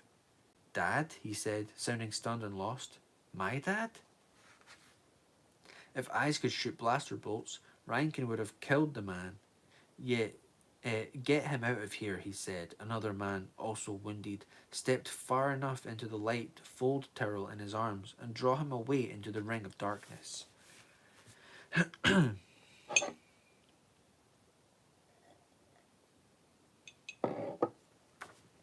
Listen, Rankin said, looking up at the dark, jagged mouth of the bunker.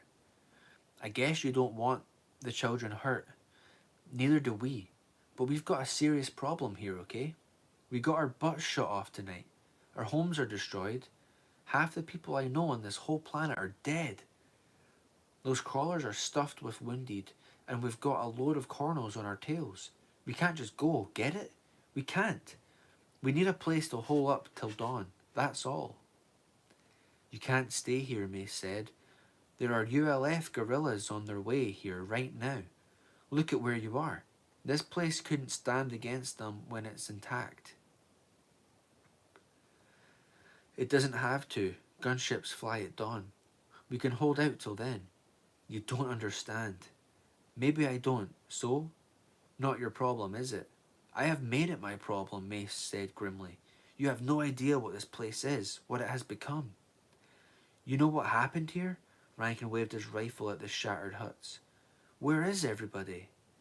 Dead, Mace said. Killed by the ULF, all of them. I don't think so. Where are their bodies? Think I've never seen a ULF action? I know the kind of things they do to our dead. Forget the bodies. Mace tried to massage the pain from his temple, but with the heel of one hand. How could the the simple decency of burying the dead turn against him. If you're here, then the gorilla arrive. When the gorilla arrive, they'll kill all of you too. You care about your children's lives, get them out of here. Hey, he didn't say us, said the father's voice from the darkness. You catch that, Peck? Kill all of you, he says. You catch that? Shut up. Rankin didn't even glance in the father's direction. Then why haven't you sent out the other kids already? Because I don't know when the ULF will get here, May said impatiently. This is the only place I can defend them. And if I had sent them out already, you'd have no reason to listen to me, would you? I'd be just another colonel. One of you would have opened fire, and by now people would be dead. That's what I'm trying to avoid. Don't you understand? We don't have time to argue. On grassers, they can move as fast as a steam crawler. Faster. They could be here right now watching you from the jungle. Rankin shook his head. That's why we need that bunker. You follow? We gotta get our wounded where we can protect them. You can't protect them. Mace's fists clenched until his fingernails drew blood from his palms. Why wouldn't they understand? He could feel the dark closing in upon them all, like a strangler's noose. Listen to me. This bunker couldn't help the people who lived here, and it can't help you. Your only hope is to take your kids and your wounded and run. All of you, run! Some kind of stinking funny colonel, the father's voice said from the shadows. What's he so worried about us for? That's not your business, Mace said. Your business is to get yourself, your people, and these 5 children out of this place without anyone dying. Mace, he's just trying to keep us out here where the stinking corners can get us. Oh, maybe he's just trying to, not Mace. Didn't I tell you to shut up? Rankin angled his good eye up toward the bunker. You're asking us to take a lot on faith from some guy we can't even see. You don't need to see me. All you need to see is this. With a twitch of the force, Mace squeezed the Thunderbolt's trigger. A single packet of energy screamed into the sky and burst in a spherical flash of scarlet as it entered a low cloud. That could as easily have been your head. I know exactly where you are, all 6 of you. He paused for a second and let that sink in. If I wanted to hurt you, we wouldn't be talking. You'd already be dead. The truth of this whipped Rankin's face clean of expression. Mace watched it hit home, and had just enough time to think that this might actually work. Then streaks of blaster fire lit up the slope below. The jungle thundered with scarlet explosions, multiple bolts flashing from the cover of steam crawlers to shattered branches and blow rocks to splinters. The bursts were instantly echoed by smaller, whiter flares under the trees, crackling like a bonfire gilt of green logs. Muzzle flashes. Let's see what you're saying. Hans Strang says, goes to show even with all these amazing supernatural powers, you can't save everyone. Oh yeah.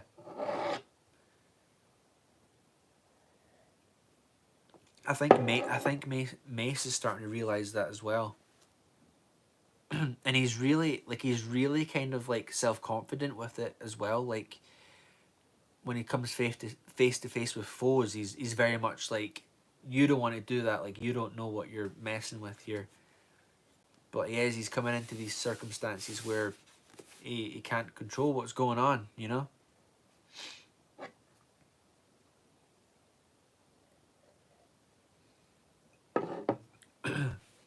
And using Vapad, like he's already teetering on that, like the edge of the dark side, you know?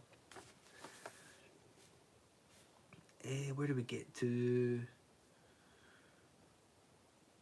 The muzzle flashes, right? Slug throwers. Shouts and screams from human throats underscored the whine of blasters and the shrieks of slugs hurtling and ricochets of steamcrawler armor. What did I tell you? The father shrieked from the darkness. What did I tell you? He kept us yapping, and now we're getting killed down there. Don't do nothing stupid, Rankin shouted. He hunched over in the glow rod's spill, his face desperate and frightened. A jack-lighted Urstag. Look, nobody do nothing. Rankin, the force gave Rankin, the force gave Mace's voice the thunder of a signal cannon. Pull your people back. A fighting retreat. Have them pulled back here to the compound. Below, a steamcrawler's turret gun spewed a stream of flame across an arc of jungle. Blood-coloured light lit the bunker's ceiling. You said coming up here can't help us. It can't. I can. Do it. It's your only chance. Behind Mace, one of the boys had started to cry, and now the other one joined him. Pell said, Mister, that's my mum out there. Her underlip twitched and her eyes welled. Don't let them hurt her, okay? Don't let anybody hurt her. Keela gathered Pell into her arms. She'll be okay, don't worry. She'll be okay. Her eyes begged Mace to make this true. Mace stared down at them, thinking that if it were up to him, no one would hurt anyone, anywhere, ever. He said only, hang on, be brave. Pell sniffled and nodded solemnly. Outside, Rankin was shouting into his comlink. No, blast it, up here. Flares and flame projectors. Light 'em up and slow 'em down, and get those crawlers in gear. Rankin, don't, the father shouted. Don't you get it? Once we're up here, we can crossfire our butts from the bunker. Don't be stupid. Space your don't be stupid talk. You know what's stupid? Talking to that corno like he's a human being. Believing one fragging word he says. That's stupid. Want to talk to the cornos? Talk with your gun. A star burst to life below and shot high into the air. A flare. It hung below the clouds, lighting the steam crawlers, the jungle, and the outpost stark actinic white. Mace had to shield his eyes against the sudden glare, and he heard the father's harsh cry of triumph, and the force snapped his lightsaber to his hand and brought the blade to life as a blaster rifle sang a rhythm fast as a hand could squeeze. The father was no marksman, no bolt could have come within arm's length of Mace, but they would have bounced into the bunker. Amethyst light flashed to meet the red, and instead every bolt screamed away into the sky. Mace stood in the doorway, looking down at Rankin's awestruck face past the guard angle of his lightsaber blade. Rankin's mouth moved in breathless silence. Jedi, Mace thought. Looks like we lose. Keela, Mace said without turning, his voice tight but dead level. Get the children to the back. Lie down behind the bodies of the Karunai. They are our best cover. What? Keela stared at him blankly. What? Who are you? From outside, the father's voice roared. That's a Jedi. An instant later, it was joined by another voice, higher, half-broken, hoarse with grief, betrayal, and wild rage. A stinking Jedi! He's a stinking Jedi! Kill him! Kill him! The voice was Terrell's. The force moved Mace's hands faster than thought. Deppa's lightsaber went to the left hand, to mirror his own in his right, and together they wove a wall across the mouth of the bunker, catching and scattering a flood of blaster fire. I forgot that Mace had Deppa's lightsaber by this point.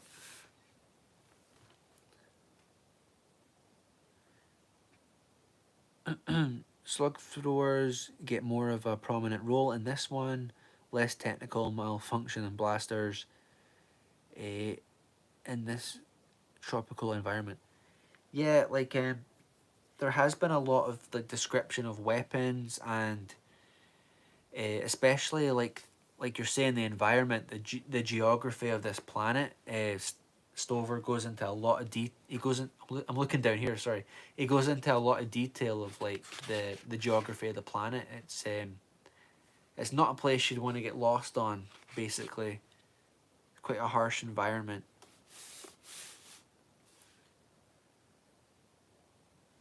He was too deep in Vapad to make a plan, too deep even to think, but he was a Jedi Master. He didn't have to think. He knew. If he stayed in his doorway, the children would die. One step at a time, to give the shooters time to adjust their aim. Mace leaned into the gale of blaster fire and started down the exposed slope below the door, his blades flashing in blinding whirls of jungle green and sundown purple, spraying a spiked fan of deflected bolts toward the smoke-shrouded stars. He drew their fire down, away from the bunker's door, away from their own children, one step, then another. He was aware, in an abstract, disconnected way, of an ache in his arms and the salt sting of sweat trickling into his eyes. He was aware of hot slashes of blaster grazes along his flanks and of a chunk that had been torn from one thigh by a glancing hit. All these meant less to him than he knew vectors of fire as he continued his restless march and the Jups broke from cover. He was also aware that not all the Jups were shooting. He heard Rankin's desperate orders to cease fire and felt in the Force an irrational blood hunger that kept the others squeezing triggers until their weapons began to smoke. A blood hunger fed by the dark. No, not blood hunger, blood fever. He felt people moving on all sides of him. New people, shooting and shouting and stumbling among the shattered huts. He felt their panic and fierce rage and the breathless desperation of their retreat. Massive shadows loomed in the Force, lumbering behemoths that roared with voices of fire, steam crawlers backing into the ruined compound, treads crushing tumbled slabs of prefab walls, grinding the dirt over graves that Mace had dug only hours before. The compound flooded with smoke and flame, with flashes of blaster bolts and snarls of hypersonic slugs. Mace paced through it, all with relentless calm, his only expression a slight frown of concentration, his blades weaving an impenetrable web of lightning. He gave more and more of himself over to the Force, letting it move his hands, his feet, letting it guide him through the battle. The dark power he had felt gather in the Force now rose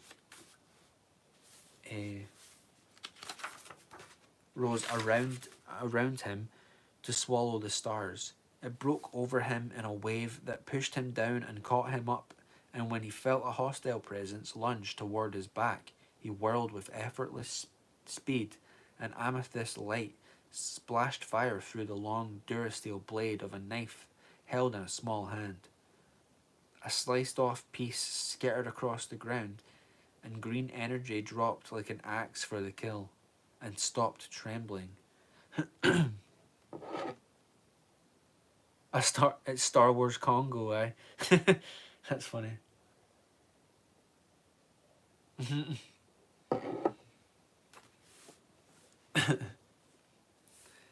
um,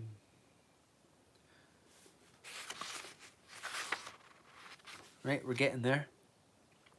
1 centimetre above a brown-haired head, brown hairs curled, crisped and blackened in green fire. A stub of knife, its new-cut edge still glowing hot, dropped from a nerveless hand. Stunned brown eyes, streaming tears that sparkled with brilliant green highlights, stared up at him from either side of Deppa's blade. "Stinking Jedi," Tyrell sobbed. "Go on and kill me. Go on and kill everybody." "You're not safe out here," Mace said. He threw himself backward and with a shove of the Force sent Tyrell skidding toward the door of the bunker. A jet of flame howled through the space where they had stood. Mace rolled to his feet, blades angled defensively before him, looking up at the looming turret gun of a steam crawler as it traversed to track him. Someone inside had decided it would be worth Tyrell's life to take out Mace. Mace didn't much care for that kind of math. He had a different equation in mind. 4 steam crawlers divided by 1 Jedi equals 1 huge smoking pile of scrap. The shatter points of the crawlers were obvious. Neither the linked treads nor the transverse gears that rotated the turrets could stand against a single swipe of a lightsaber. In less than a second apiece, he could turn these armoured behemoths into nothing more than hollow metal rocks. But he didn't, because that wouldn't hurt enough. He wanted to hurt them worse than his black migraine was hurting him. These people had attacked him when all he wanted was to help them, when he had been trying to save them. They had attacked him without regard for their own lives or the lives of their children. They'd almost made him kill one of their children himself. They were stupid. They were evil. They deserved to be punished. They deserved to die. He saw it all in a single burst of image, a memory of something that hadn't happened yet.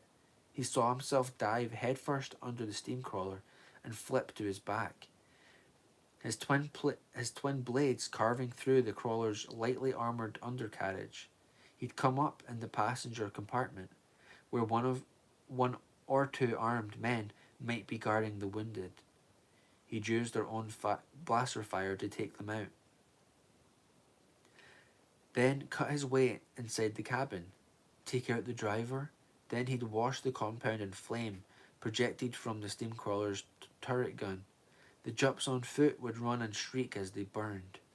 Then he would use the force to flip his lightsabers through the air to carve gaps in the armour of the other steamcrawler, gaps through which his turret gun would pour flame, roasting drivers and passengers and wounded. Thick meat-scented smoke would billow out the hatches. They'd all die, every single one of them. It wouldn't take him a full minute, and he'd enjoy it. He was already running toward the steamcrawler, gathering himself for the headlong drive, when he finally thought, "What am I doing?" He barely managed to turn his dive into a spring instead. He flipped upward through the air to land poised on the steamcrawler's outer deck beside the flame gun turret. He let himself fall prone to the deck, using its bulk to cover him against blaster fire from the Balawi on the ground, and his whole body sagged as he tried to pull his mind back out from the force. It was too dark here, too dark everywhere, thick and blinding, choking like the black smoke plume from the volcano's mouth above. He could find no light at all except the red flame that burned in his heart. His head pounded as though he were the one with fever wasps hatching inside his brain, as though his skull were cracking open. Fatigue and pain rushed him, barreling him towards unconsciousness. Pretty dark stuff, huh? This planet, while using Vapads, really testing his allegiance to the light.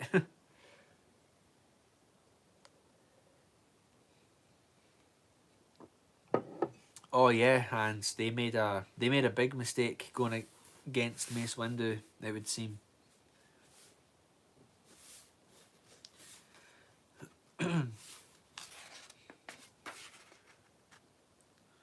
Barreling him towards unconsciousness, drawing upon the force to sustain himself, drawing in rage as well.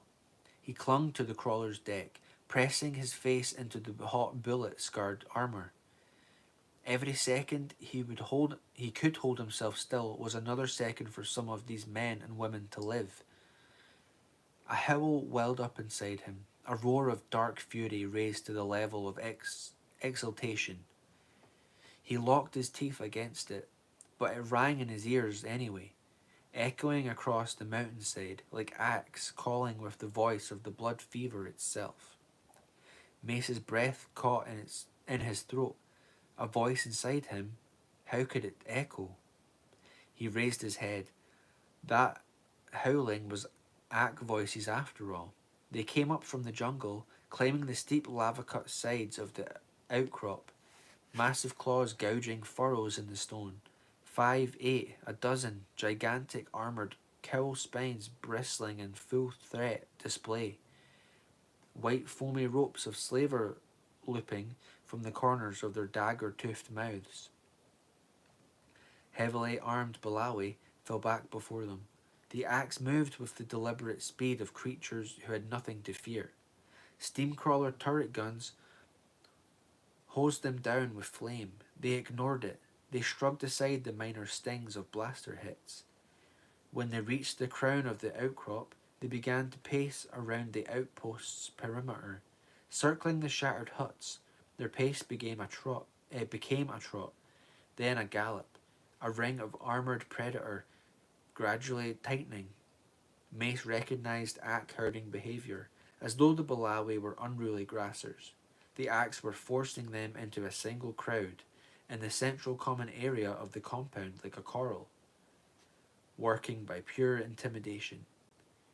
Any Balawi who tried to escape the ring was slammed back into it by the twitch of a massive shoulder or the sweep of an armoured tail. No Ack put its teeth on human flesh.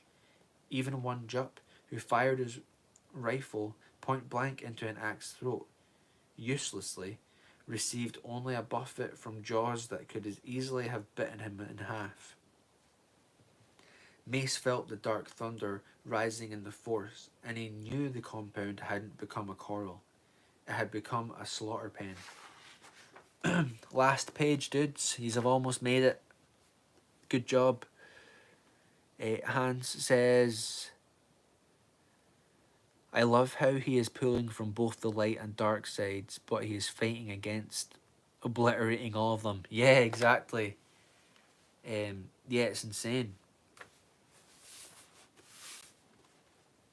And it's fun. It's ironic that he's always kind of given Anakin a hard time. And like the Jedi could kind of see those tendencies in Anakin, but like Mace Windu himself, like second to Yoda, was struggling with this. Like, pretty insane. A killing ground, and then he felt the shadow of the butcher. Mace looked upslope. There he was, standing on the rock above the bunker door.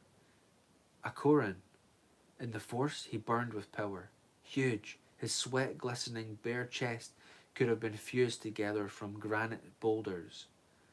His shaven skull gleamed more than 2 meters above his bare feet. His pants were crudely sewn from a vine cat's pelt. He raised arms like a space scrapper's buttress over his head.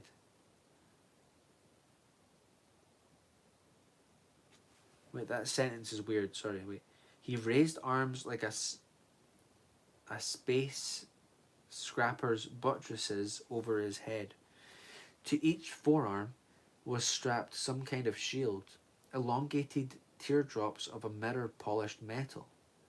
Their wide curved ends extended around his massive fists, and they tapered to needle points a hand span behind his elbows.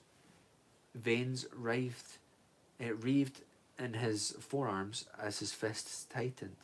The edges of the shields blurred, and a high evil whine resonated in Mace's teeth. The axe dogs turned to the man as though this were some kind of signal. As one, dogs and man together lifted their heads to the smothered stars and unleashed another dark blood fever howl. It hummed in Mace's chest, and he felt the echoing answer it drew from his own rage, and he finally understood. The rage wasn't all his. His blood fever was an answer his heart gave to the call of the jungle, to the howl of the axe, to the power of this man. The Balawi had not run here of their own will. They had been driven here, herded to ground that had been soaked in violence and malice and savage blood fever only days before. What had been done in this place had been deliberate, the dark mirror image of a religious sanctification. The massacre here had been only a preparation to prime the jungle for this dark rite. Mace knew him now. This must be the Lord Pelik. This was Carvaster. His arm swept downward, and from beyond the ring of circling axe leapt 6 Karunai, springing as high as Jedi, but without Jedi grace.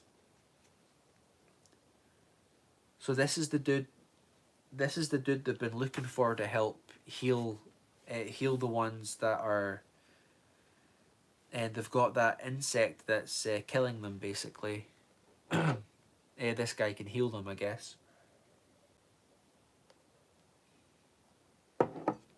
Hans says, Anakin's turn probably had to also be due to Mace's hypocrisy, but you understand why Mace is the way he is after this tale. Oh, yeah. The council would also certain members they would allow certain members to use the dark side to an extent, but they would not allow Anakin to love. Yeah, I agree with that for sure. Yeah. That's the cool thing about the novels too. They add a lot of like extra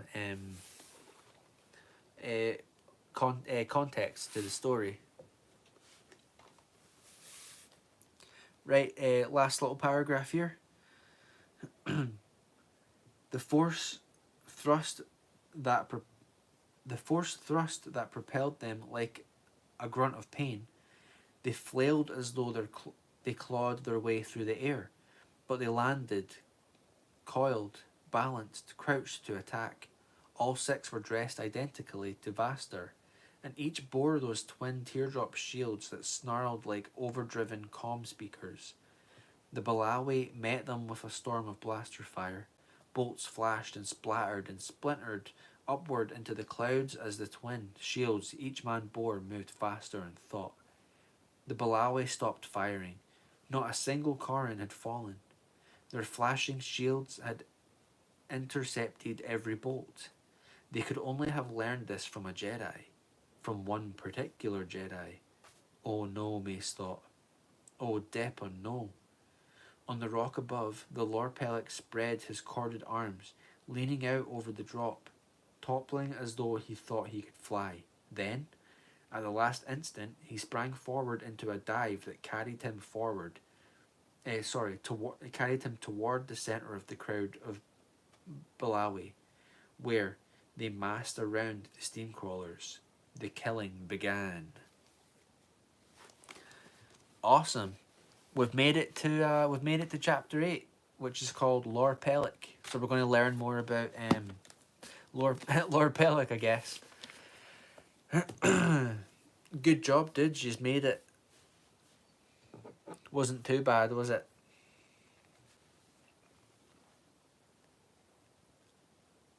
Vaster, I believe, was the other villain, if I remember correctly. All right, so you likened him to Bane from Batman, right? All right, I look forward to learning more about him. Hey, there's Knights of Undercover. He says, "What's up, Scran? What's up, dude? Good to see you."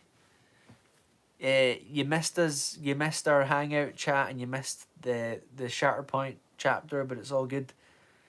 We'll just chat for a wee bit before I sign off. What time are we on? Oh, it's just after 12 here. We're good.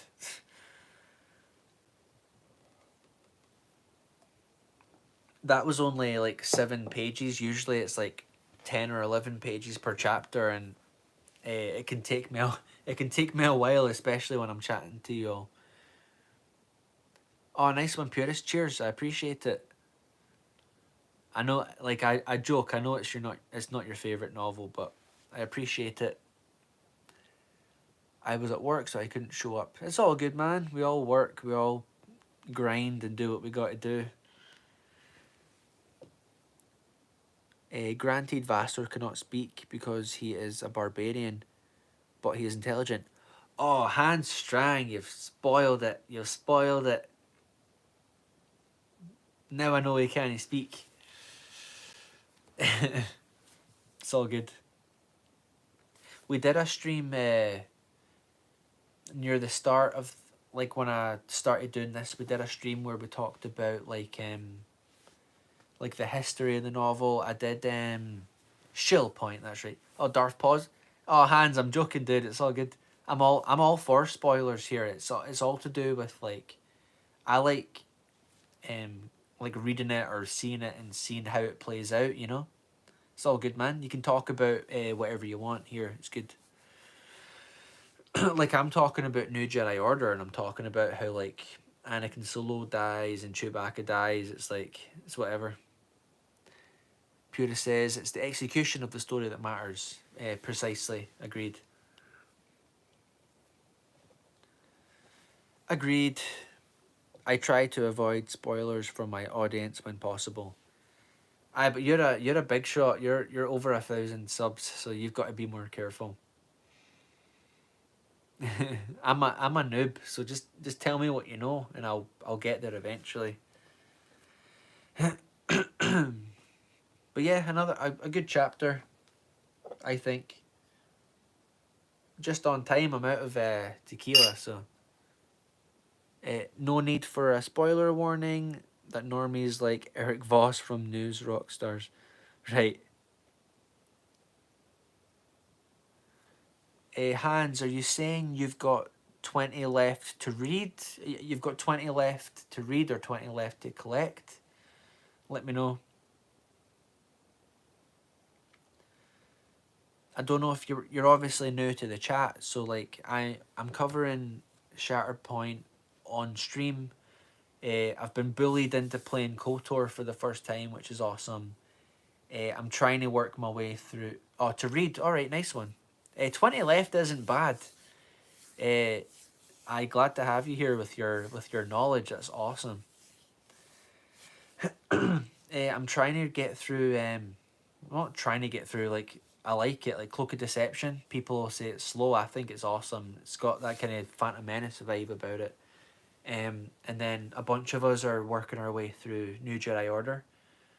So I'm on book 3, which is part 2 of Dark Tide Ruin. So that's what I'm working on. And then I got these. These were actually some of the. I don't think I've showcased these on the channel. These were some of the first ones I bought because I got them pretty cheap on eBay. I know a lot of people don't like these ones, but I have heard some people say they like them. So you've got the Children of the Jedi. That one's quite pristine, and I love that. I love that art style on the old. Is it the Bantam? It is Bantam. Yeah, the Bantam novels. Like the artwork's brilliant. But that's Barbara Hanley, and then she also did the Planet of Twilight. Yeah, it's cool. It's got that one there. So I guess they're a duology, but then you've got Dark Saber by Kevin G. Anderson, who I know a lot of people view him as like their favourite EU author. Steve Kenobi told me he likes this novel, so I'm looking forward to that one. But it actually gets put like, I guess it'll be that way.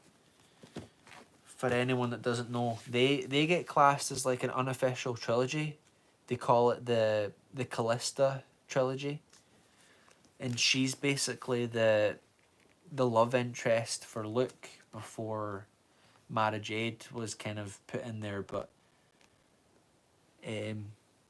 Hans says Darksaber's the best of the Callista trilogy. Nice one. So I'm right. It is the Callista trilogy. But like, there's not a lot of hype around these, but I'm really looking forward to getting onto these and doing a bit of research on them. That'll be fun. And obviously I've read the original Thrawn trilogy, but I'm looking forward to getting onto the duology because they were kind of like the kickoff point for the new Jedi Order as well, which I'm currently reading. So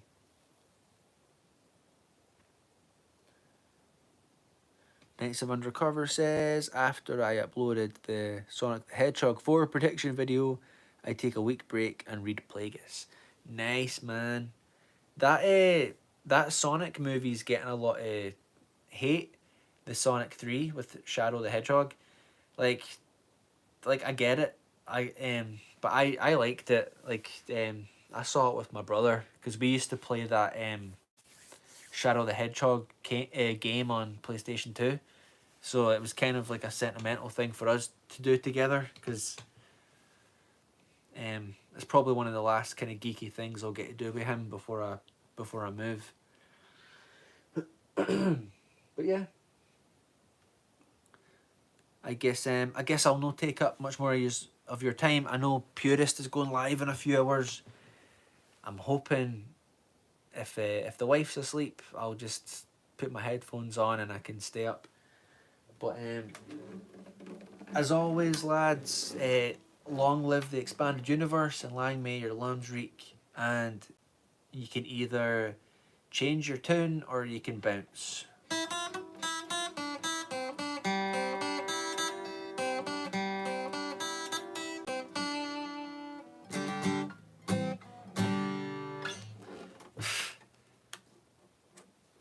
Right, and remember to donate to the banjo fund, right? Oh yeah, Purist, I'm trying. Oh, is that your stream? Yeah, make sure you're a mod for a reason. Plug that stuff. I said when I started this channel, like, uh, just I'm more interested in all of your channels getting some attention. You're gonna rub your fat cat's belly, aye? That's awesome. I'm allergic to cats, so I'm a dog person. um, nice one. Yeah, we'll definitely. Cheers, Purist. I was trying to keep it a bit more chill this time. I always like, I always get heated because it's like I like to chat a wee bit first, but it's like what the stuff I'm kind of shown during the week is like Star Wars theory being a numpty, saying ridiculous things. But anyway, well, I'll see you next Monday, hopefully, if you can turn up, and we'll see what other shenanigans have been going on throughout the week. But make sure if you aren't busy, head over to Purist's channel. It's passion, it's passion. People may think it's an act, but yeah. Yeah, yeah, yeah. People who love real Star Wars. Mm-hmm. And as always, I'm glad to have you all in the chat, sharing your knowledge, teaching me, because I'm a noob, clearly, and being relatively lenient with me and making fun of me. It's awesome. So it's good. Um, but I will get little Porg over. I keep trying to get her to change her username. I'm like, my friends are gonna like they're gonna start slagging me because that's your name. So am I a part of the Gatekeepers Alliance? I like to consider myself a Knight of Melvin, a Spacer, a Purist, an OG Elitist. Yeah, a Gatekeeper. It's all kind of coming together, you know. It's this kind of like community of fans that actually are trying to keep the original continuity alive and not just saying that they are, you know. But yeah, definitely talking. Yeah, I know you are undercover. I know you're a member, rightfully so. But at the end of the day, it's a good laugh to call out and expose people that are spreading misinformation. That the ones that are claiming to be George Lucas purists but promoting Disney stuff. But like sharing the original continuity is like foremost. For me at least, I like to think that's the most important thing, and I kind of need to drill it into my head sometimes that like that's what I enjoy and that's what I want to share. So but yeah, we'll have fun while we're doing it. It doesn't matter how big our channels are. You can be small like mine, or you can be a big shot like Purist, or you can be a big corporate channel like Star Wars Theory. We should be sharing the true lore canon and continuity of George Lucas' year Star Wars, which he was involved in and collaborated on and approved and authorized. Never used the word canon. He said it was all part of the universe, the saga. But yeah, the gatekeepers, the fence riders and shills will twist it any which way they want, but they'll say that we're twisting it. But at the end of the day, like we know that that all counted.